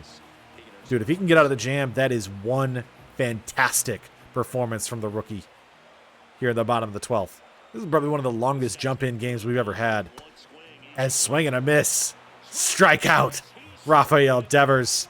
Jamie Arnold is going to move on to Willy Adames as that swing and a miss happens. Adames doesn't have a hit, but he's walked 3 times. Can Arnold keep it up against Adames? That ball is going to be low. Langeliers is going to tap his helmet. He thinks it's a strike. Is it a strike? It is. That's not a strike. That's not a strike, but okay, we get the strike on that one on Adames. Doesn't really matter unless you can get out of it. Give me a double play. Ball 1-1 count here in this extra inning showdown. Another pitch. That one's going to be a strike called. Now Adames is tapping the head. That was not a strike, so okay. Good taps by Willy Adames. This is 2-1. So he gets the pitch back from earlier. As Arnold misses inside. Another one here. I'm sorry, Jamie, that we had to keep you in there for that long. That is a walk-off grand slam for Willy Adames. The Giants stay alive. The Giants stay alive. Willy Adames. Oh my God. At least we're going back to Vegas. That was a bomb in Oracle Park. Good for Willy. Will the Giants be able to maintain that momentum? Or can we hold it off going back to Vegas?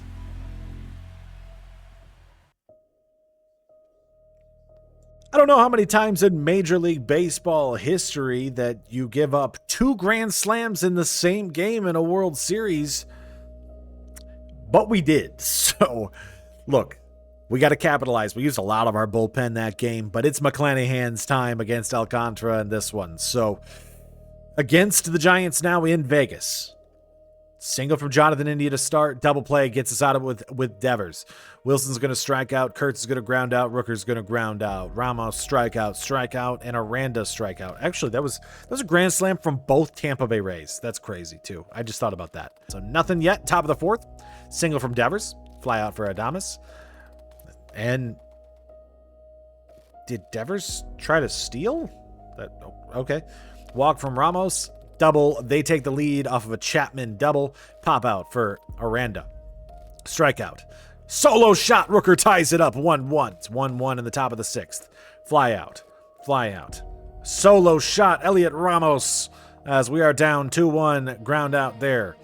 Now, it's been a great game from both aces. Neither of us have bullpens left after that long game in San Fran. Kurtz gets a single. Rooker fly out there. We just can't get our offense going today. Double from Miranda. Ground out from Lee. Fly out from Bailey. Ground out from Lowe. DeVries gets a single. Going to Randy Rodriguez. That might be their mistake. I wanted them to make it first. Fielder's choice for Geloff. Double play. That's not a mistake. All right. Our turn. For me to make another mistake. Going to Luis Morales. Strike out. Walk for Devers. Walk for Adames. Ground out. Fly out. We get out of the jam. Bottom of the eighth. Garcia ties it up. Michael Garcia. Solo shot. It's 2-2 in the bottom of the eighth. Against Ryan Walker. Single from Lawrence Butler. Single from Wilson. Men on first and third. Just give me the sac fly, Kurtz. He strikes out. Give me the sac fly, Rooker. Guys, we had men on first and third and you couldn't hit us with no outs and we didn't score? Come on. Okay. Alvarado against Aranda. Strikeout. We're down by one. Jung-Hoo Lee hits a solo shot. Man, Jose, that's a rough postseason here for you. Shea Langeliers against Ryan Walker. Against Matt Brash instead, I guess. Single from Langeliers. DeVries strikes out. Geloff with a single. Men on first and second for Soderstrom. Fly out. It's down to Michael Garcia. In the bottom of the ninth of Game 6 of the World Series, Michael Garcia is 3 for 3 on the day. Here in Vegas. The bottom of the ninth. Can he get another one? That ball's going to go into the dirt. Against Matt Brash, former Mariner. He's beaten us before. Strike low for Michael Garcia. Last strike, or we have to go to Game 7. That one's going to be fouled off as Garcia defends himself. 1-2 count. Matt Brash with the pitch. That ball is grounded foul.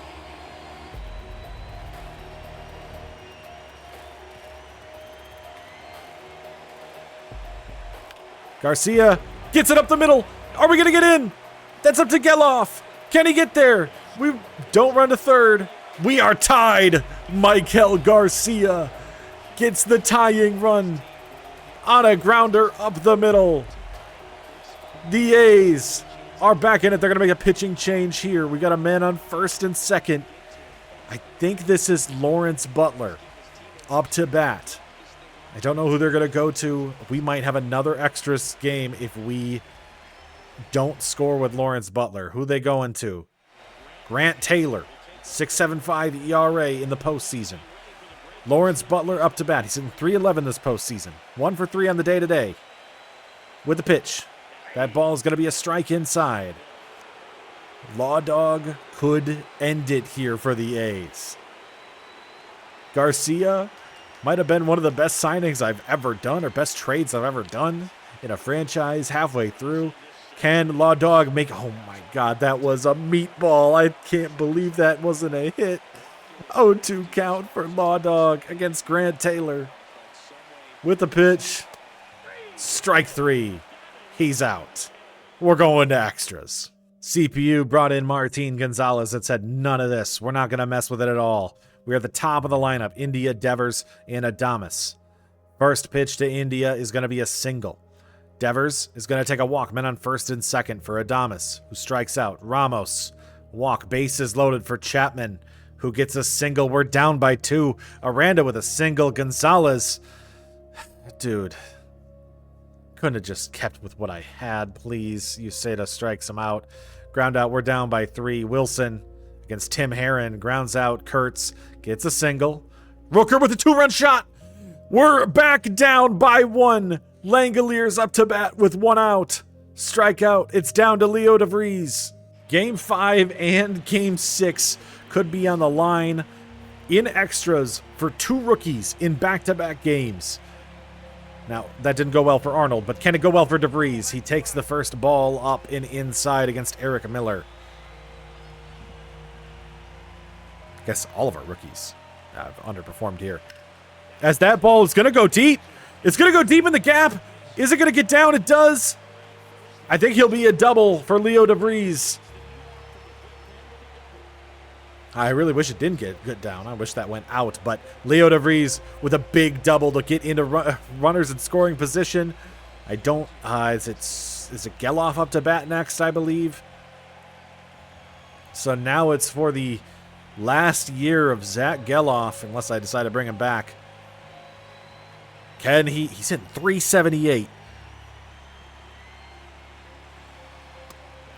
Takes the ball inside.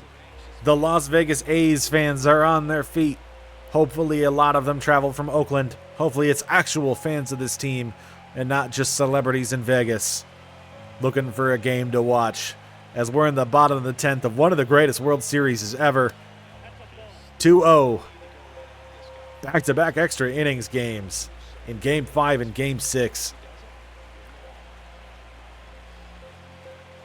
Can Geloff get us the lead? He's going to take the strike inside and low.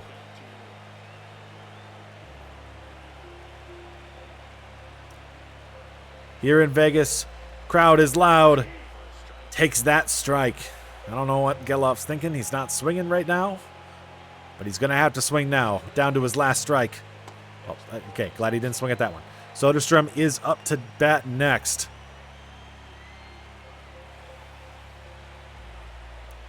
Full count for Zach Geloff. With the pitch. He watched that game. What was that, Geloff? Swing at something. We're going to a Game 7. Game 7. We have had an insane playoffs.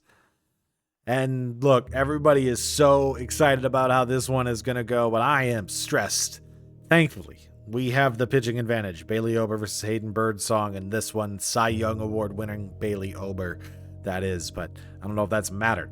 We have to score runs at the right time. We're going to start off this game against Jonathan India, who's going to walk, and Devers is going to walk and fly out, strike out. Okay, all right, that was a bad start. Double from Jacob Wilson.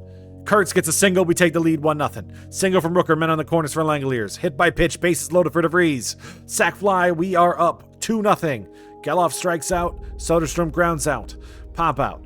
Fly out. Bailey strikes out. Single from Garcia. Butler strikes out. Single from Wilson. Single from Kurtz. Walk. Bases loaded. Dude, Hayden Birdsong. Thank you. Langeliers strikes out. Leo De Vries walks. Bases loaded still 4-0. And a strikeout. Strikeout from Ober, a single for India. Single from Devers. Single from Adames as they take a run. Double from Chapman. It's 4-3. Ground out from Ramos. Fly out. Strikeout for Soderstrom. A walk for Garcia. Strikeout. Another fly out. So they had a bad start, but Ober had a bad third inning. So it's only 4-3. Ground out from Aranda. Ground out from Bailey. Fly out from Lee. They're going to go to Tim Herron against Kurtz. He flies out. Rooker pops out. Strikeout there. Ober against India. Strikeout. Fly out for Devers. Ground out for Adames. Bottom of the 5th. Against Herron. De Vries strikes out. Walk for Geloff. Soderstrom walks. Michael Garcia up to bat. Who strikes out? Lawrence Butler. He's had a bad World Series against Grant Taylor. Fielder's choice. It's still 4-3 here in the top of the 6th. Ground out from Chapman. Single from Ramos. Strikeout. And Aranda strikes out. Grant Taylor going to Eric Miller. Top of the lineup, Jacob Wilson up to bat. Strikeout. Kurtz grounds out. Rooker flies out. It is still 4-3 here in the top of the 7th. Single from Bailey. Walk from Jung-Hoo Lee. Pop out. I want Ober to get out of this jam. Single, bases loaded. I think I'm going to have to make the change. Top of the 7th. Who do I trust? Nobody, really. Edwin Uceda against Willy Adames. Defensive mistake. It is tied 4-4. Strikeout. Strikeout. It's 4-4 in the bottom of the 7th. Langeliers gets a single. DeVries is the fielder's choice. Geloff strikes out. Going to Ryan Walker. Soderstrom doesn't get anything. Single from Lowe. Double play from Miranda. And a ground out as we go to the bottom of the 8th now. Michael Garcia. Michael Garcia. It's 5-4. It's 5-4. Michael Garcia.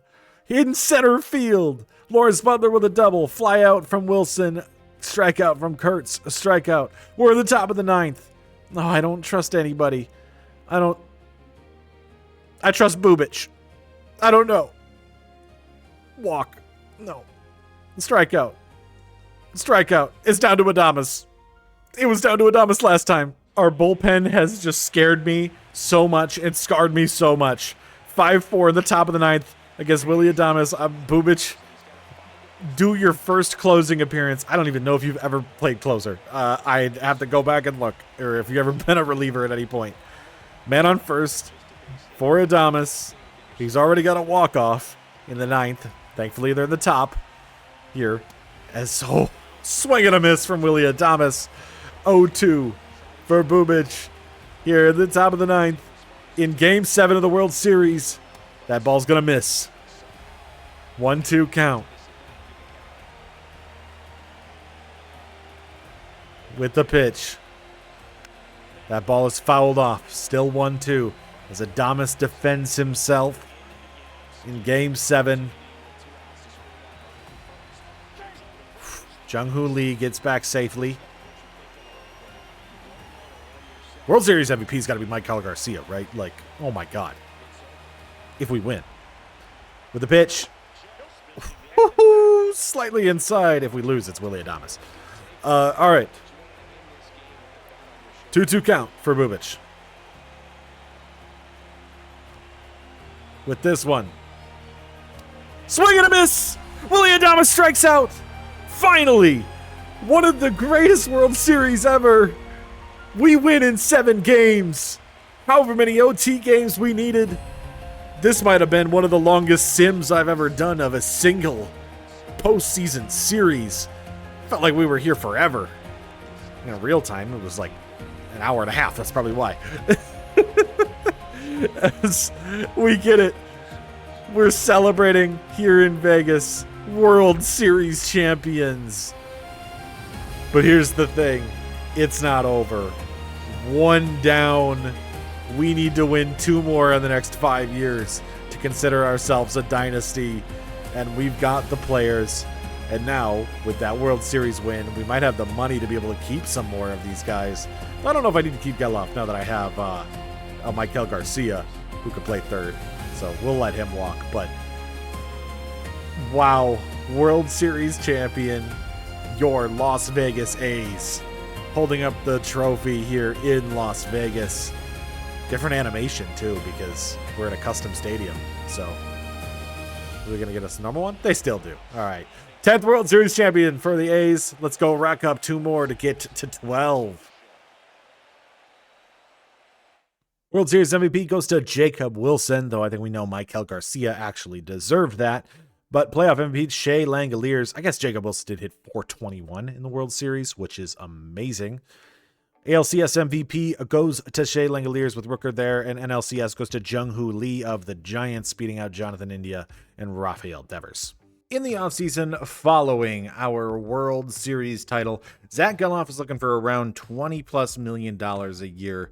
And what better thing to do than let him walk and get Ketel Marte as a trade piece? He's 35, but his contract is actually less than what Geloff wants for a bunch of players that I think I am willing to move off of. Luis Morales has been great. Muncy has been pretty good, but we've got more guys. waiting in the wings that are going to be better players long term. Speaking of guys who are going to be better long term, we have inked Leo De Vries to a 10-year, $200 million contract to be here for probably like the rest of his career. I know it's not technically, but a pretty good deal. Same as what Marte's making. But then Geloff accepted his qualifying offer, so he will be here next year. I might trade him. We also got a new backup catcher in Agustin Ramirez for Liam Hicks and JT Ginn. And we flipped Geloff to get a second base prospect who's pretty far away and another backup catcher. Essentially, kind of just moving players to have some more depth. Now that our window is officially open and we are in this era trying to make a dynasty happen, this is where we are going to stop scouting and we are just going to focus on developing talent and the guys that we have in our system. We have a lot of impending free agents this year, like Maikel Garcia and Brent Rooker. I'd like to bring Rooker back, but I'm going to wait because if he regresses hard, he is 35. I don't necessarily know if we're going to keep that deal. Or I'm going to keep him, but he's asking for $30 million right now, and I don't know if I want to pay him that much for that. But essentially, we're starting this team. All the guys that we added last year, the only guy we're bringing up from our farm is going to be Manuel Alvarado. And otherwise, we're really looking at keeping the same team together, developing our talent, and going on and hopefully winning a second straight World Series. So for the season, we're a little bit worse than we were the last couple years, but mid-June, I'm starting to see some crazy things from our rookie Manuel Alvarado, a one-hitter against the Colorado Rockies. I mean, leading the Rookie of the Year race, which is awesome from our starting pitcher. We might get 2 Rookie of the Years in a row, though offensively, we are struggling a little bit. And this is where I think one of the big things about this year is that regression feels a little bit different this year. Now, I don't necessarily know if it's going to show itself yet in this rebuild because Brent Rooker, Ketel Marte, and Maikel Garcia are all 35 years old. They're all older players. Garcia hitting 267. He has dropped 2 points in overall. Ketel Marte, he's hitting 242. He has dropped 2 points in overall. Brent Rooker is hitting 317. He has also dropped 2 points in overall. However, I would say of our players, the points that he's dropped, the power against righties is bad, but it's mostly defensive ability, which doesn't really matter because he's a DH. So we're a couple games off of where we were last year at the same point, but 56-41 is still a decent season despite a little bit of a slide here in the middle of the season. And in our race to see just how much the MLB can disrespect him, we do get a all-star appearance from Bubic. I almost said Cy Young there, but we don't get one once again from Kurtz. Don't get one from Wilson. No, ours are Tyler Soderstrom, who's playing very, very well, and Brent Rooker, who's also playing very, very well. And because our bullpen is really, really struggling, we trade with the Giants to get Matt Brash before the deadline. I said I was done scouting, but I had to just had one more for the home team, one more to set us off on the road. 87 potential, 94 potential, 88, 87, 91, 97, 93, 92. Yeah, we hit on all of them, except for the last pick, but whatever. That was just a non-ranked guy, and I had the literal last pick in the draft. But the other breakout that's super fun so far this year is Denzel Clarke has an 1100 OPS. It's a very, very small sample size. We will give him that. Partially, this is due to him pinch hitting most of the time. And now Maikel Garcia is out. Maybe he'll be back by the playoffs. And Clarke is taking that job. He's up to an 85 overall. So I think he's just going to have to start finally. I'm happy that we were able to develop him into something. Hopefully he can continue this. 103-59, we are taking on the winner of the wild card playoff game. We do rack up 2 awards, Hank Aaron for Nick Kurtz and a batting title for Nick Kurtz, but no MVP this year. Instead, that goes to Bobby Witt. Kurtz doesn't even make the top 3. Bobby Witt hits 326, 47 home runs at 139 RBIs, beating out Rooker, who was in second. Cy Young goes to Freddie Peralta of the Blue Jays. Yeah, I don't know what Kurtz has done to just deserve that respect, but okay. AKA disrespect. Whatever. Anyways, on the NL side, Pete Alonso, back with the Mets, wins the MVP. So that's back-to-back MVPs for Big Pete. Back with the Mets. 2 fantastic seasons in a row for him. Good for him. I don't know when he got traded. I think he got traded halfway through the season. Shohei Ohtani was the runner up there. Cy Young goes to Joe Ryan for the 3rd time. Just an amazing pitcher in the NL. Manuel Alvarado also finished 2nd in the Rookie of the Year race to one of those generational players, Sean Hurstick. Yeah, it's kind of hard to beat, but man, he had a fantastic season. We also had Bubic lead the way in ERA and winning percentage, and Alvarado in innings pitched. Meanwhile, Kurtz in batting average, runs, and OPS. Just a quick glance over this season's pitching staff. Jacob Lopez and Arnold were okay in long relief. Probably I should have switched Arnold back to the starter. Him and Gage Jump just kept swapping spots all season, and whoever was starting was worse every time. So I just left Gage Jump over there and let Arnold pitch more in the bullpen. Kopech was meh. Sterner was meh. Marte got sent down. He was meh. Gonzalez was awful. Matt Brash was 2nd reliever of the year. Was a good trade piece for us to grab. But our rotation was phenomenal. Bubic 254, 385 from McClanahan. Ober was great with a 385. And then Alvarado had a 335. So great season from our starting pitching. And lineup-wise, there's a lot of fire on the screen because we were red hot at the end of the season. 309 from Ballesteros, 253 from Campbell. Garcia came back. He had 273 this year. Wasn't too bad in his last year with us. He was a hero for us last season, hoping he can perform this postseason as well. Wilson with the 273 and 25 homers. Kurtz, 326 and 46 home runs with 108 RBIs. Rooker, 289 with 46 home runs, 124 RBIs. We'll just see what type of money he wants. We'll give him that money, but I just want to see how much it is. Langeliers, 233 with 36 home runs. DeVries, 14 home runs and a 261 average. Marte, 19 with 267. Geloff probably could have done better. Soderstrom, 307 with 39 home runs. Fantastic year for him. DeVries Clarke hit 300. We just wanted him to be an average hitter. He is an above average hitter. He has I don't know where he started. I don't remember, but he is at A potential now. This player, 1,000 OPS from DeVries Clarke. We've invested so much time into him, and he has been so good. Law Dog hit 41 home runs as well. And Geloff, who played this season for a fantastic Cubs squad, did end up racking 28 home runs, 38 doubles with the 800 OPS. But I think I didn't get a lot of value back from him. But you know what?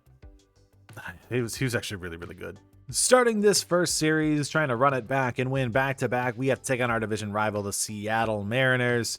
It's Bubic versus Tetsuya Umai in Game 1, McClanahan versus Hunter Green in Game 2, and Bailey Ober versus George Kirby in Game 3. Bubic versus Umai in Vegas is going to be a 3-2 victory as Camilo Doval gets the win. Shane McClanahan versus Hunter Green in Vegas Game 2 is going to be an 8-5 victory. Going to Seattle, Bailey Ober on the mound versus George Kirby. Can we get the sweep?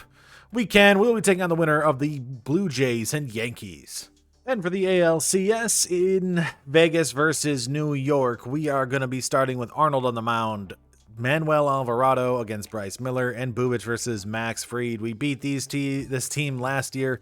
Can we beat them again? Jamie Arnold versus Schlittler in Game 1 is an 8-7 victory as Jacob Lopez gets the win. Manuel Alvarado versus Ryan Weathers now actually in Game 2 in Vegas. It's going to be a 16-5 victory as Kurtz hits 2 home runs. Rooker hits 2 home runs. Oh, I'm sorry. That's how many they've hit. Lawrence Butler has hit 2 home runs this game. We just had a bunch of guys hit a bunch of home runs. It was just a great game. Just a great game in Vegas. Going to New York, Bubic versus Max Fried in Game 3 is going to be a 6-10 loss. Brady Basso, who the CPU brought up, I didn't even want him in, loses the game. So blame him. Blame CPU for that one.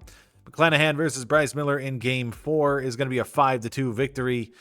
Game 5 to advance. Bailey Ober versus Schlittler. We win. We'll be taking on the winner of the Mets or the Braves. I made sure to start this one in Sutter Home Field just so we can see some of the graphics. But we're taking on the Atlanta Braves, led by Corey Seager, who they got in that trade a couple years ago. He was injured, I think, every year, so we never saw him actually in the playoffs. But now they're here to take us on. 2 teams with the name A in our logos.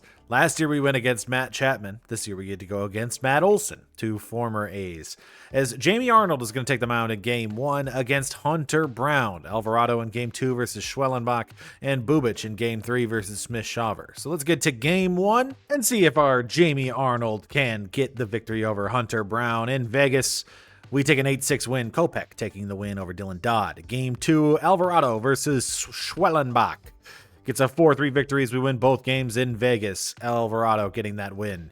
Going to Atlanta, Bubic versus Smith-Shawver in Game 3 is going to be another 8-6 victory. See if we can get Game 4 with a quick sim.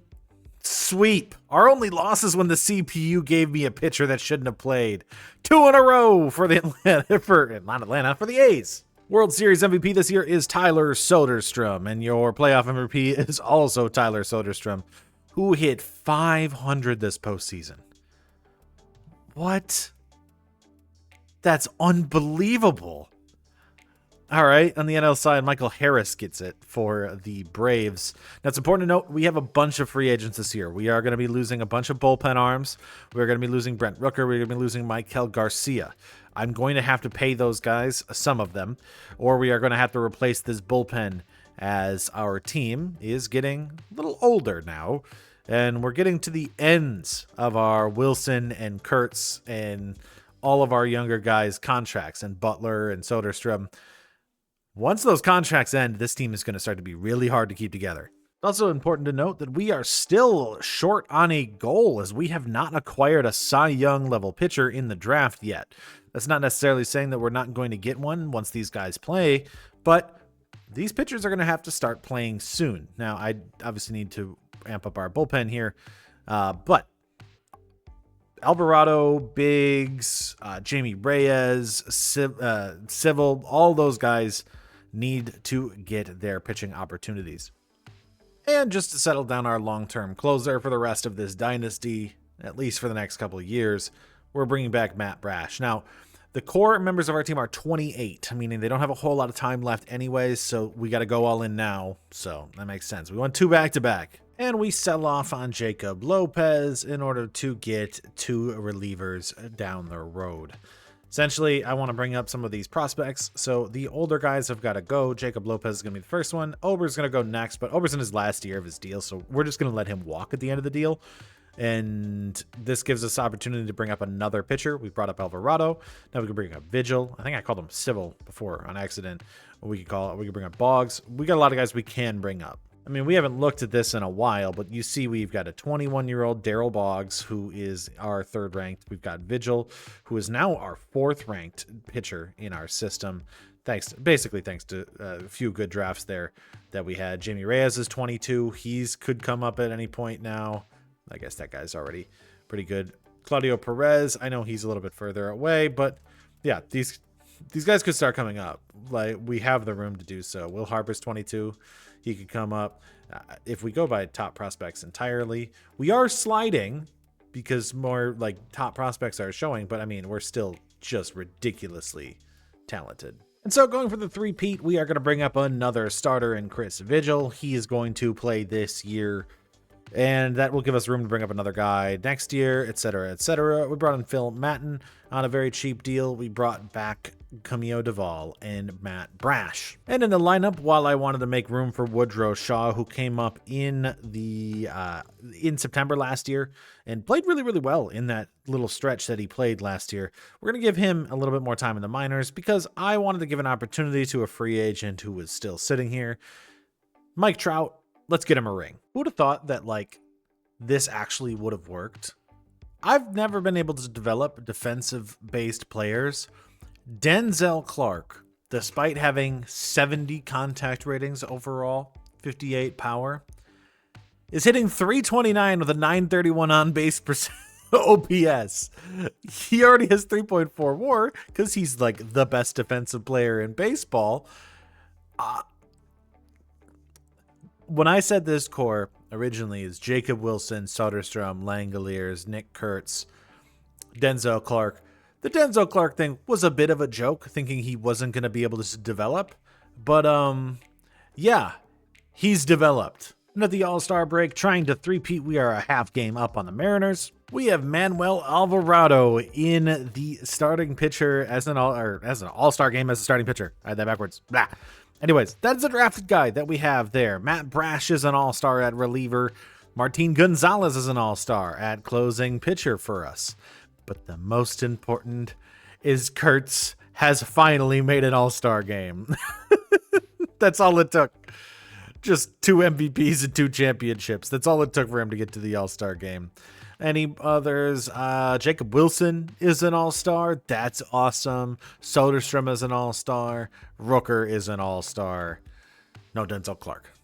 He's next. With a few weeks left in the season, we have the top 3 guys in the batting title. And Kurtz, if he can get it, will get a triple crown.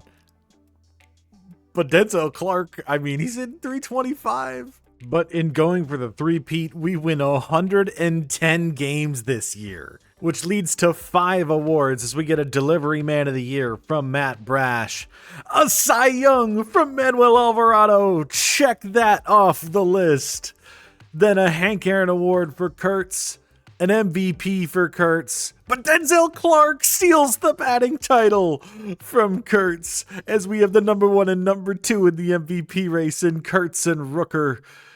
As he's 36 and he is still just raking. Good for him. Caminero was 3rd. And Cy Young goes to Manuel Alvarado, beating out Scooble with 20. I mean, we won 110 games. He won 23 games. That'll do it. That'll do it. Rafael Devers leads the NL with a Cy Young MVP with 54 home runs, 323 average. And Joe Ryan for another Cy Young Award for him. That is number 4 for Joe Ryan. Alvarado gets the league lead in ERA, winning percentage, wins, Brash and saves, Alvarado in shutouts and complete games. And on the offensive side, home runs goes to Kurtz, RBIs goes to Rooker, Clarke goes to batting average, hits goes to Wilson. Wilson gets runs, Kurtz gets slugging percentage. We just lead the way across the board. Batting average, hits, at-bats, don't lead in doubles, don't lead in triples. Home runs, I guess if we were looking at the AL side here. Home runs, RBIs, runs, not stolen bases, we don't got fast guys. On base percentage, slugging percent, Denzel Clarke. OPS, Denzel Clarke. It wins, losses, saves, ERA, shutouts. Don't lead in strikeouts. We don't got strikeout players. Innings pitched, 208. He pitched so much more than everybody else. Whip. Don't lead in WAR in either side, but Denzel Clarke gets 8.2. We can keep it pretty simple to say we had Vigil. He was not very good when he played this season. And Daryl Boggs I brought up. He was better, but he got hurt at the end of the season. So some of our guys weren't necessarily the best. Steve Marte wasn't that good either.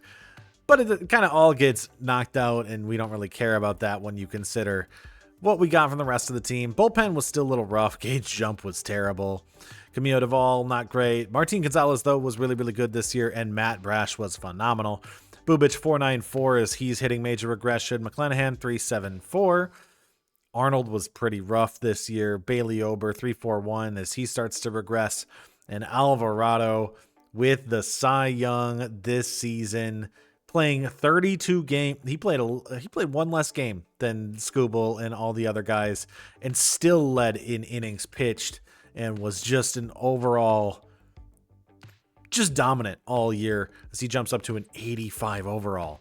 But the lineup is really where this show just takes off. 260 from Ballesteros, 283 from Campbell off the bench. Trout didn't play much, but got a 3 average and 2 home runs. We're really just here to get him all the way to the World Series here.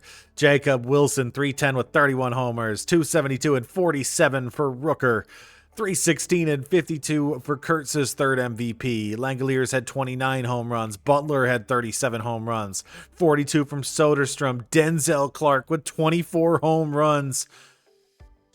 Do you see the contact versus left? So important to note, somehow he's a 92, but he jumped 19 points in contact versus left. 19. Progression in this game is amazing. The progression and regression system is so good compared to what it used to be. This is phenomenal to see that level of development out of a player. This wasn't an MLB 25, 24. I've never seen a player like Denzel Clarke develop like this. Ketel Marte 283 and DeVries 298 with 21 home runs. One of the goals was to get 90 overalls. DeVries is a 91. Denzel Clarke's a 92. Soderstrom's a 94. Lawrence Butler's a 91. Langeliers is a 90. Kurtz is a 99. Wilson's a 90. Rooker was a 90, but he's regressing at this point. Let's go win another World Series. So we have Boston in our first part of our run in the ALDS. To try to three-peat, we've got Bubic on the mound, then McClanahan, then Arnold. I don't necessarily like that it's Arnold, but we haven't really messed with our rotation much during these playoffs, and it worked really well last time. So Bubic versus Crochet in game 1 is a 3-6 loss. Bubic gets blown up in the third inning of that one. McClanahan versus Ryan Nelson in game 2 in Vegas is a 4-1 victory. So we got to take a game off of him in Boston. Maybe Jamie Arnold will be able to do that against Connolly early. 19-5 in that one. Home run from Wilson, Soderstrom, Langeliers, Marte, and Butler in that game. That is a fantastic one. That's our game in Boston. Ken Ober beat Brandon Williamson to win this one in Boston, so we don't have to go back to Vegas. He can. We're taking on the Yankees or Blue Jays in the ALCS. And so we have the Yankees for a third straight time. Alvarado is going to start on the mound against Max Fried in the ALCS. On the other side, looks like the Brewers have already taken a game off of the Cubs in the NLCS. Alvarado versus Fried in game 1 in Vegas is going to go to us 5-2 with the Cy Young on the mound. Bubic versus Bryce Miller in game 2. Can he get his redemption after getting blown up against Boston? He cannot. Well, Justin Sterner gets the loss in that one. So there's that for us. McClanahan versus Schlittler in game 3 in New York now. Can we get that one? We do. 3-0. We are up 2-1. Jamie Arnold versus Max Fried in game 4 is going to be a large scoring game. It's 2-2 in this series against the Yankees.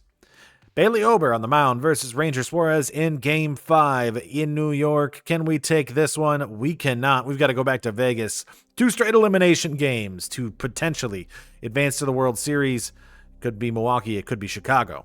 And so, game 6, Brandon Marsh versus Manuel Alvarado, the Cy Young Award-winning pitcher. Can we take down the New York Yankees after being put in a hole? We've beaten them 2 years in a row. Can we take them down this year? So, starting off, Brandon Marsh is going to fly out. Judge is going to hit a solo shot on Alvarado to give the Yankees a lead as we get out with only the 1 run there. Single from Wilson, walk for Rooker, walk for Kurtz. Langeliers walks. Sac fly from Lawrence Butler. We're up 2-1. Strikeout from Soderstrom. Fly out from Clarke, but we are back in the lead. Denzel Clarke in the clutch. Can he get it with bases loaded? He's going to ground out. Alvarado gives up a double to Dominguez. Single from Abrams. Stolen base from Abrams. And a triple from Ben Rice is going to give the Yankees the lead. Double from Spencer Jones gives it a 4-2 as Alvarado's crumbling here. Single from Marte. Fly out for DeVries. Walk from Wilson. Rooker flies out. Kurtz strikes out. Yohan Duran comes in for Brent Rooker, who grounds out. Strike out for Kurtz. Single for Langeliers. Man on first for Law Dog, who pops out. Make the pitching change. We are going to go to Phil Maton. In this one against Caminero, gives up a walk. Strikeout. Fielder's choice for Abrams. A single. Runners in the corners for Otto Lopez. We get a fielder's choice. So bottom of the 8th. Now for us. It's down to Soderstrom. Clarke. Soderstrom with a home run, and we're down by 1. Denzel Clarke now against Yohan Duran with a ground out. Ketel Marte lines out. Leo De Vries against Jose Budo is going to fly out. We are going to be to the top of our order in the 9th. Phil Maton, can you hold on to it? Pop out. Ground out. Single from Marsh and a strikeout. It's going to be Wilson, Rooker, Kurtz. This could be it. Down to Jacob Wilson against the Yankees and Jeremiah Estrada here in the bottom of the 9th. We still have a 24% chance of winning because we've got a great lineup here that could possibly hold them off. Wilson is going to hit that one, but it's going to be a little bit too shallow. Dominguez is going to get it. First pitch is an out. Now it's down to Rooker up next. 2 walks today, but he's not hitting very well in this series against the Yankees. Bottom of the ninth, the game 6 of the ALCS. He's going to pop that one up into the gap, but they are going to get there. Brandon Marsh gets under it, catches it. 2 outs for 3-time MVP Nick Kurtz coming up to bat. He is 7 for 21 this ALCS with a walk today. What has he got? Nick Kurtz against Estrada. He's going to take the first pitch.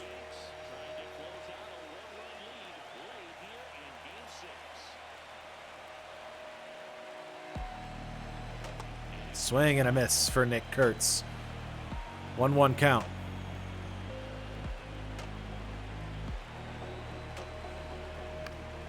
He's going to hit that one over to the shortstop. Abrams going to get it. The Yankees are going to advance to the World Series.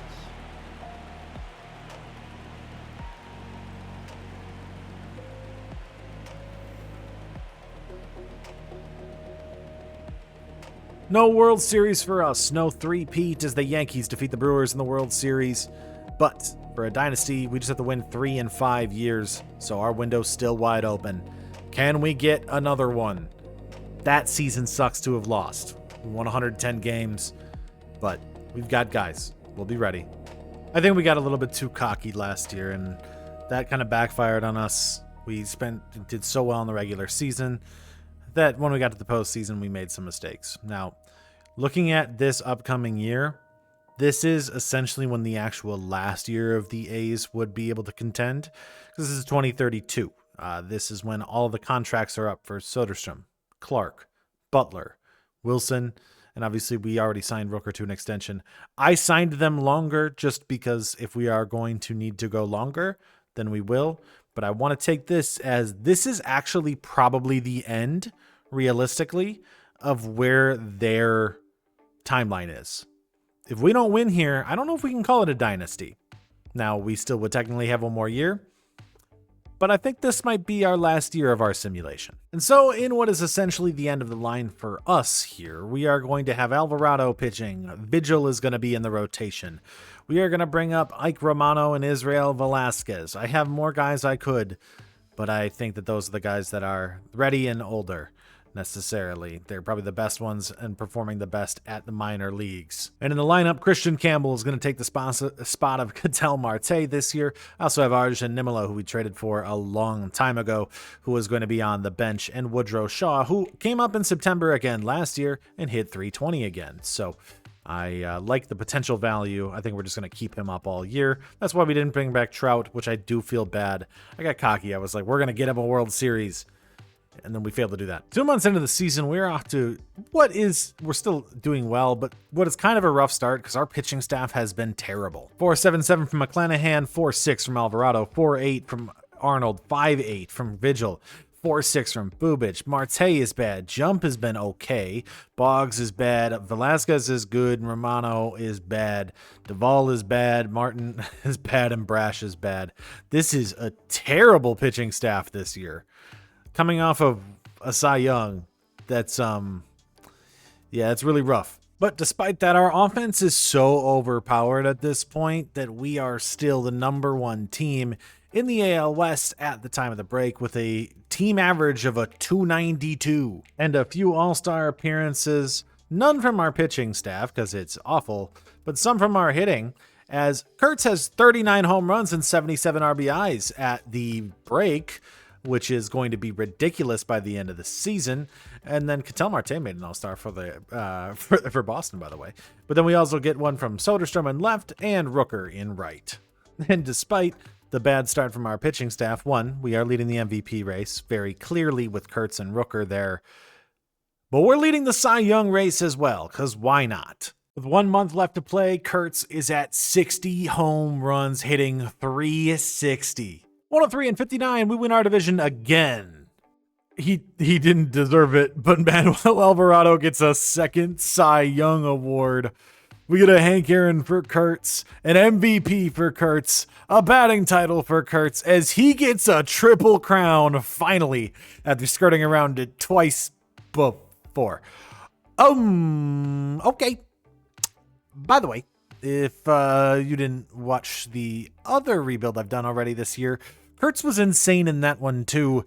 He didn't do that. He didn't do 362 with... He only played 143 games? He did that in 143 games? Also, Alvarado's season was a 4.28 with a 1.26 whip, but he won 21 games because apparently our Cy Young came in 2002. But really, the reason why we were able to get the stats we were is because we hit 290 as a team. I've never had an offense perform that well, and that's why. We get way more at-bats. We get way more runs as we scored 988, which is 103 more than the next best team. We had over 130 more hits. Well, we had 128 more hits, or 24 more hits, but whatever. We had more doubles. We had 330 home runs. Okay. All right. Well, a new record. More RBIs, which is funny because then if I go to the, better on base percentage, better slugging percentage, more plate appearances. If you go to our ERA though, because our pitching was awful. We were pretty bad there. Middle of the pack though. We'll be taking on Tampa Bay in the ALDS as Toronto takes on New York again. And on the other side, Chicago and LA are the top seeds because they always are. We've got McClanahan versus Bybee in Game 1, Alvarado versus Lord in Game 2, and our rookie, Jamie Reyes, in Game 3. So in Vegas, Game 1, McClanahan versus Bybee is going to be a 12-0 victory. A ton of offense from our team. You knew it was coming.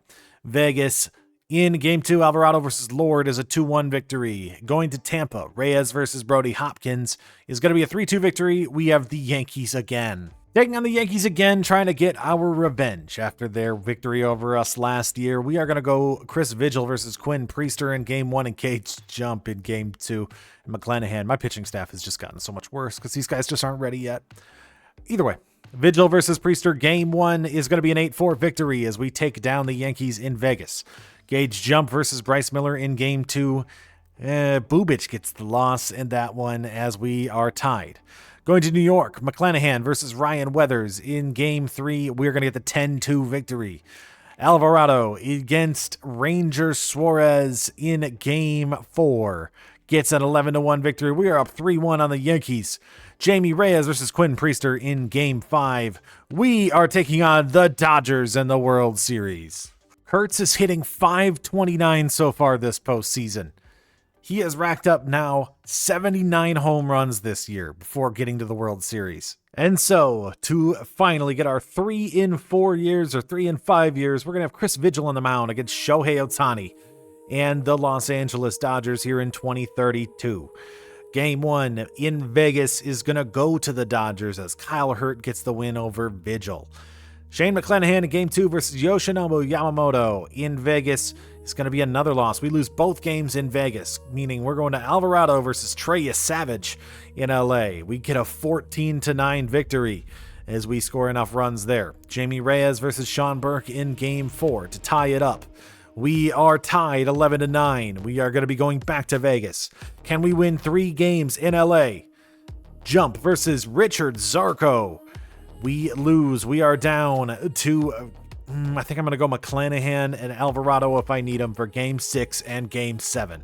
Shohei Ohtani, Will Smith, Kyle Tucker, Carlos Correa, Carson Williams, Jose DePaula, Bo Bichette, Josh Naylor, and Kyle Stowers. That's what we're going to have to go against, as well as a pitching by Shohei Ohtani.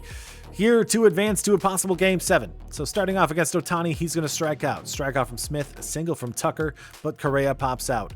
Jacob Wilson starts off with a double. Strikeout from Rooker, ground out from Kurtz, and a flyout. We get nothing from that. But a few outs here. Bichette gets a single, nothing there. Ground out, flyout, single from Denzel Clarke, but we hit a strikeout afterwards. Bat out from Stowers. Ohtani hits a solo shot off of McClanahan. We're down 1-0. Tucker gets a single, but nothing else. DeVries on to first. Bases, men on first and second for Brent Rooker. He flies out. Kurtz with a man on first and second. He walks. Bases loaded for Shea Langeliers. He's hitting 203. Gets an error. We still get a run from it. Lawrence Butler with a man on first with bases loaded. grounds out, but we get another run. We have a 2-1 lead for Soderstrom, who strikes out. They're going to go to Nick Frasso for Jacob Wilson, who grounds out. Pop out for Rooker. Single from Kurtz. Langeliers is a double. We've got a man on second and third for Law Dog. Nothing there. Ground out. Strikeout. Strikeout. Against Frasso in the bottom of the sixth. We're getting a single for Soderstrom. Single from Clarke. Strikeout for Campbell. Walk. Bases loaded for Jacob Wilson. Fielder's choice. We get nothing. Come on, Brent. You're hitting pretty poorly this postseason. Give me something. He walks. That's okay.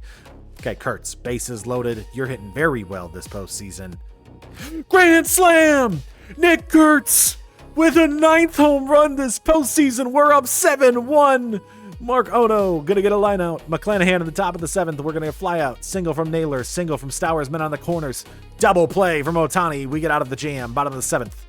Butler with a strikeout. Ground out. Soderstrom. Solo shot. Denzel Clarke. We're up 8-1. Campbell grounds out. We're gonna go to the bullpen.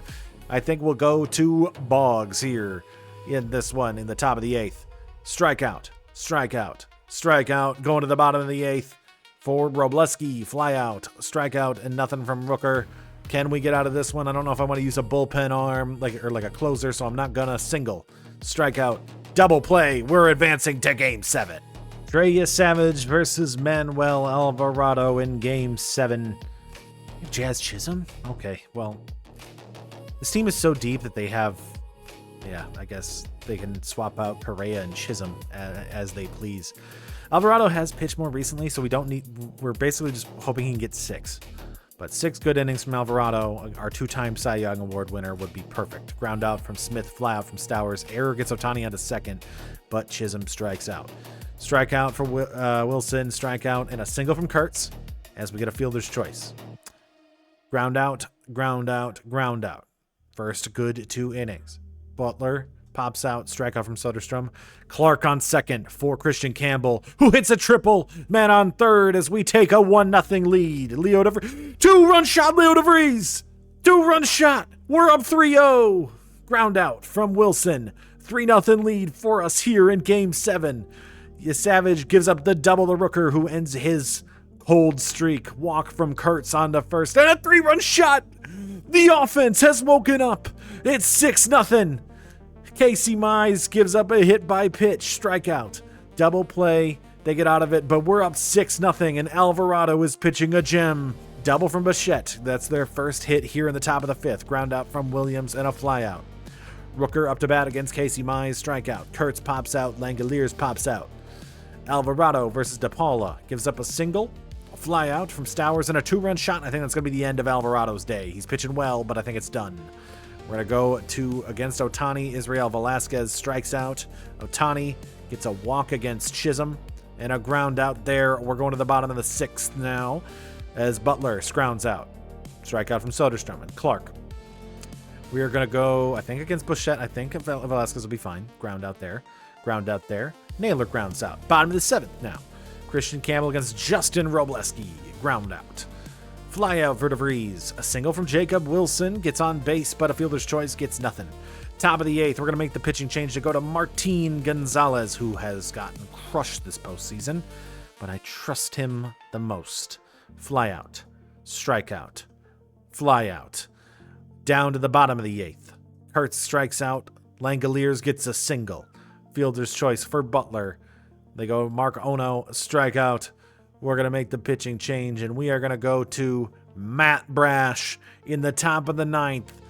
Single from Ohtani. Double play from Chisholm. It's down to Kyle Tucker. Kyle Tucker against our reliever of the year last year, Matt Brash. With the first pitch, he's going to miss inside. This would make it 3 World Series titles for us, thanks to a great offensive performance this game by Langeliers and DeVries, and a fantastic pitching performance from Alvarado. Kyle Tucker is going to get that in the gap. Soderstrom is going to have to run over there, and they are going to get a man on probably second with that as they get the double for Kyle Tucker. So 6-2 last at bat here. Tucker does get it, but it's Bo Bichette now on the Dodgers, still up by 4. With the pitch, misses outside, 1-0.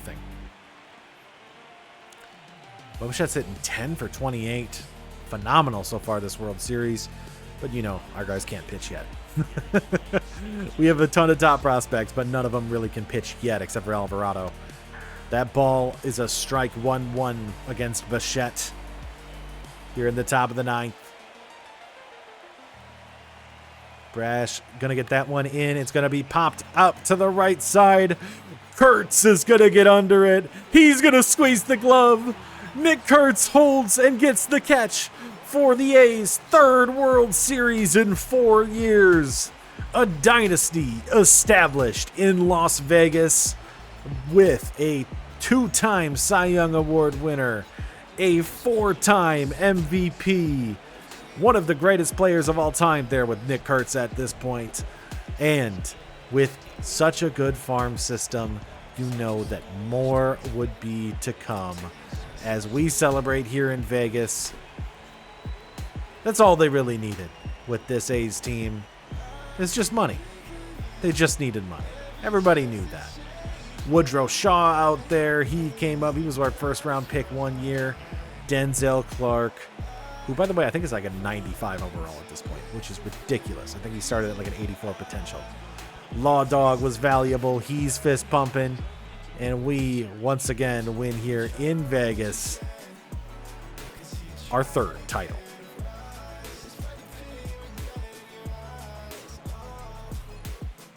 So we're going to leave it off here as we finish and get our 3 titles, our Cy Young, our 90-plus overalls. Everything we were looking for to build this dynasty, we have done correct. And in turn, now this team was set up for the future. They've got guys under contract. If we wanted to go further, we could. And maybe we'll do that in a live stream in the future and just see what happens to the rest of these guys. But in this time, these A's players put up some ridiculous numbers. Kurtz, in his career, is only 8 years in.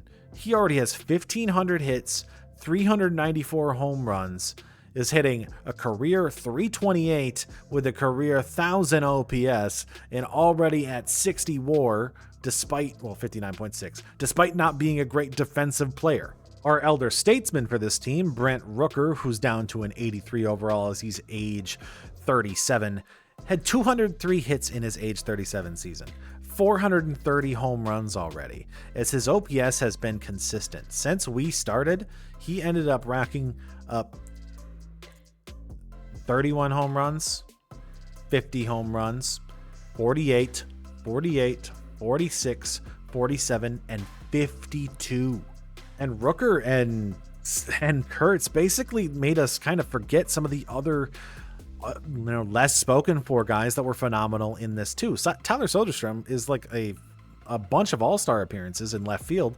He ended up with 19 in the first year, but 33, 36, 32, 39, 42, and 38 home runs with a OPS above 900 for almost every year. And in 2030, almost an 1,000 OPS in left field. So he's racked up 33 WAR. Lawrence Butler was one of the more inconsistent players on this team. However, in total, he ended up being one of the better ones as he had 35 home runs in 2027, 27, 26, 41, 37, and 39. He's at 265 career home runs as well, with a career WAR not as high because he was so bad in a few of the early years, but 21.9. Jacob Wilson didn't show necessarily the contact stats that he did in his rookie season in real life this past year, but his power continuously got better.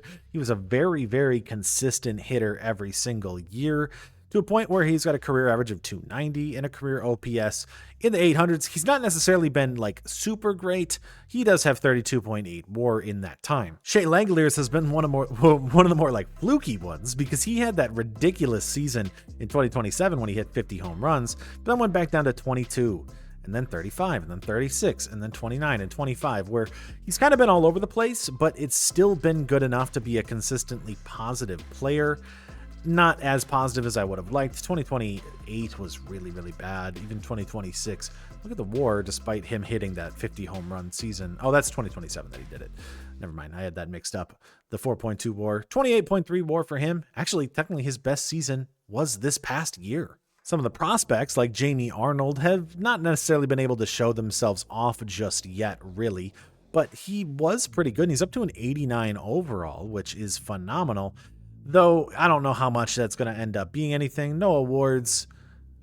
He's got a couple more years left on his deal. He's probably somebody who would end up being moved off of just because he's just not that good. That's because Manuel Alvarado really overshadowed him in this one. While his ERA was way lower this year in a 4.28, he does get 2 Cy Youngs in this time. He's not a strikeout pitcher, so it was actually a real shock to me that he ended up getting this one. It's mainly because I think his strikeouts went up and he won 21 games. This is just being on a better team.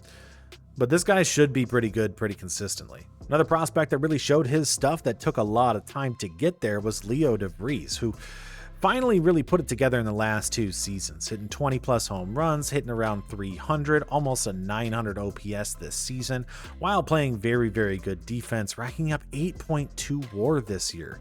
I don't think he won any awards like Silver Slugger or Gold Gloves, but he definitely could in the future, and we have him locked up till 2039. But a lot of things are just can't match up to how impressive the development of Denzel Clarke was. I've never seen a player develop to this level. He got a $36 million contract is what I had to give him to keep him around. That's how good he got that fast. I've never seen a potential rating go up this much. Generally, potential is a reflection of where somebody's overall ends up sitting at or where they can go. I believe if we start, this is like the default rosters. I believe it's probably in like 84, 85. That means that his potential jumped 10 points in the amount of time that we developed him. I think it's just because of the hyper focus on his offense and giving him opportunities, because he ended up being so good for us. 8.2, he's got 26.5 career WAR, despite really not even getting a lot of appearances. He's only played 800 games in that time. So one of the most consistent, plus a batting title in 2031. But this team is all about Nick Kurtz, who we know is going to end up being one of the greatest players of all time if we ended up simulating more of his career. 59.6 WAR. He's still only 29 years old. Now, this looks a lot like maybe the trajectory of an Albert Pujols, but we can hope that what essentially will happen is he never falls off. So he does end up being a 4-time MVP, 4-time Hank Aaron Award. He's got 4 batting titles. He's got 4 home run champions. He had the shared Triple Crown in his first one in 2027, and then got robbed by Denzel Clarke in 2031 and finally got it in 2032 as he broke the home runs in a season record, or actually tied it with 73, despite only playing 143 games. With him being kind of a negative, not necessarily negative defender, but a decent defender. If he played every single game this season, say I didn't have a backup first baseman on this roster, are we talking about 80, 90 home runs? Because he also hit 9 in the postseason as well. This guy had 73 home runs and only 29 doubles. But really, all this is about is the fact that if you actually spent money on this team and really invested into it, this team should be one of the greatest teams in the future. Will John Fisher do that? I don't know. But at least here, we can fantasize about what would happen and to see what could happen inside this, because this is insane if we've done it. So thank you very much for watching. I hope you enjoyed this. I hope you loved seeing this dynasty that we built. If you want to see more and you want me to live stream the rest of it just so we can finish the rest of their careers, just let me know down in the comments below and we can do just that. Thank you very much for watching, and adios. Go home, get drunk, go sleep, wake up, move on, and get another one, run it up. Go home, get drunk, go sleep, wake up, move on, and get another one, run it up. Go home, get drunk, go sleep, wake up, move on, and get another one, run it up. Go home, get drunk, go sleep, wake up, move on, and get another one, run it up.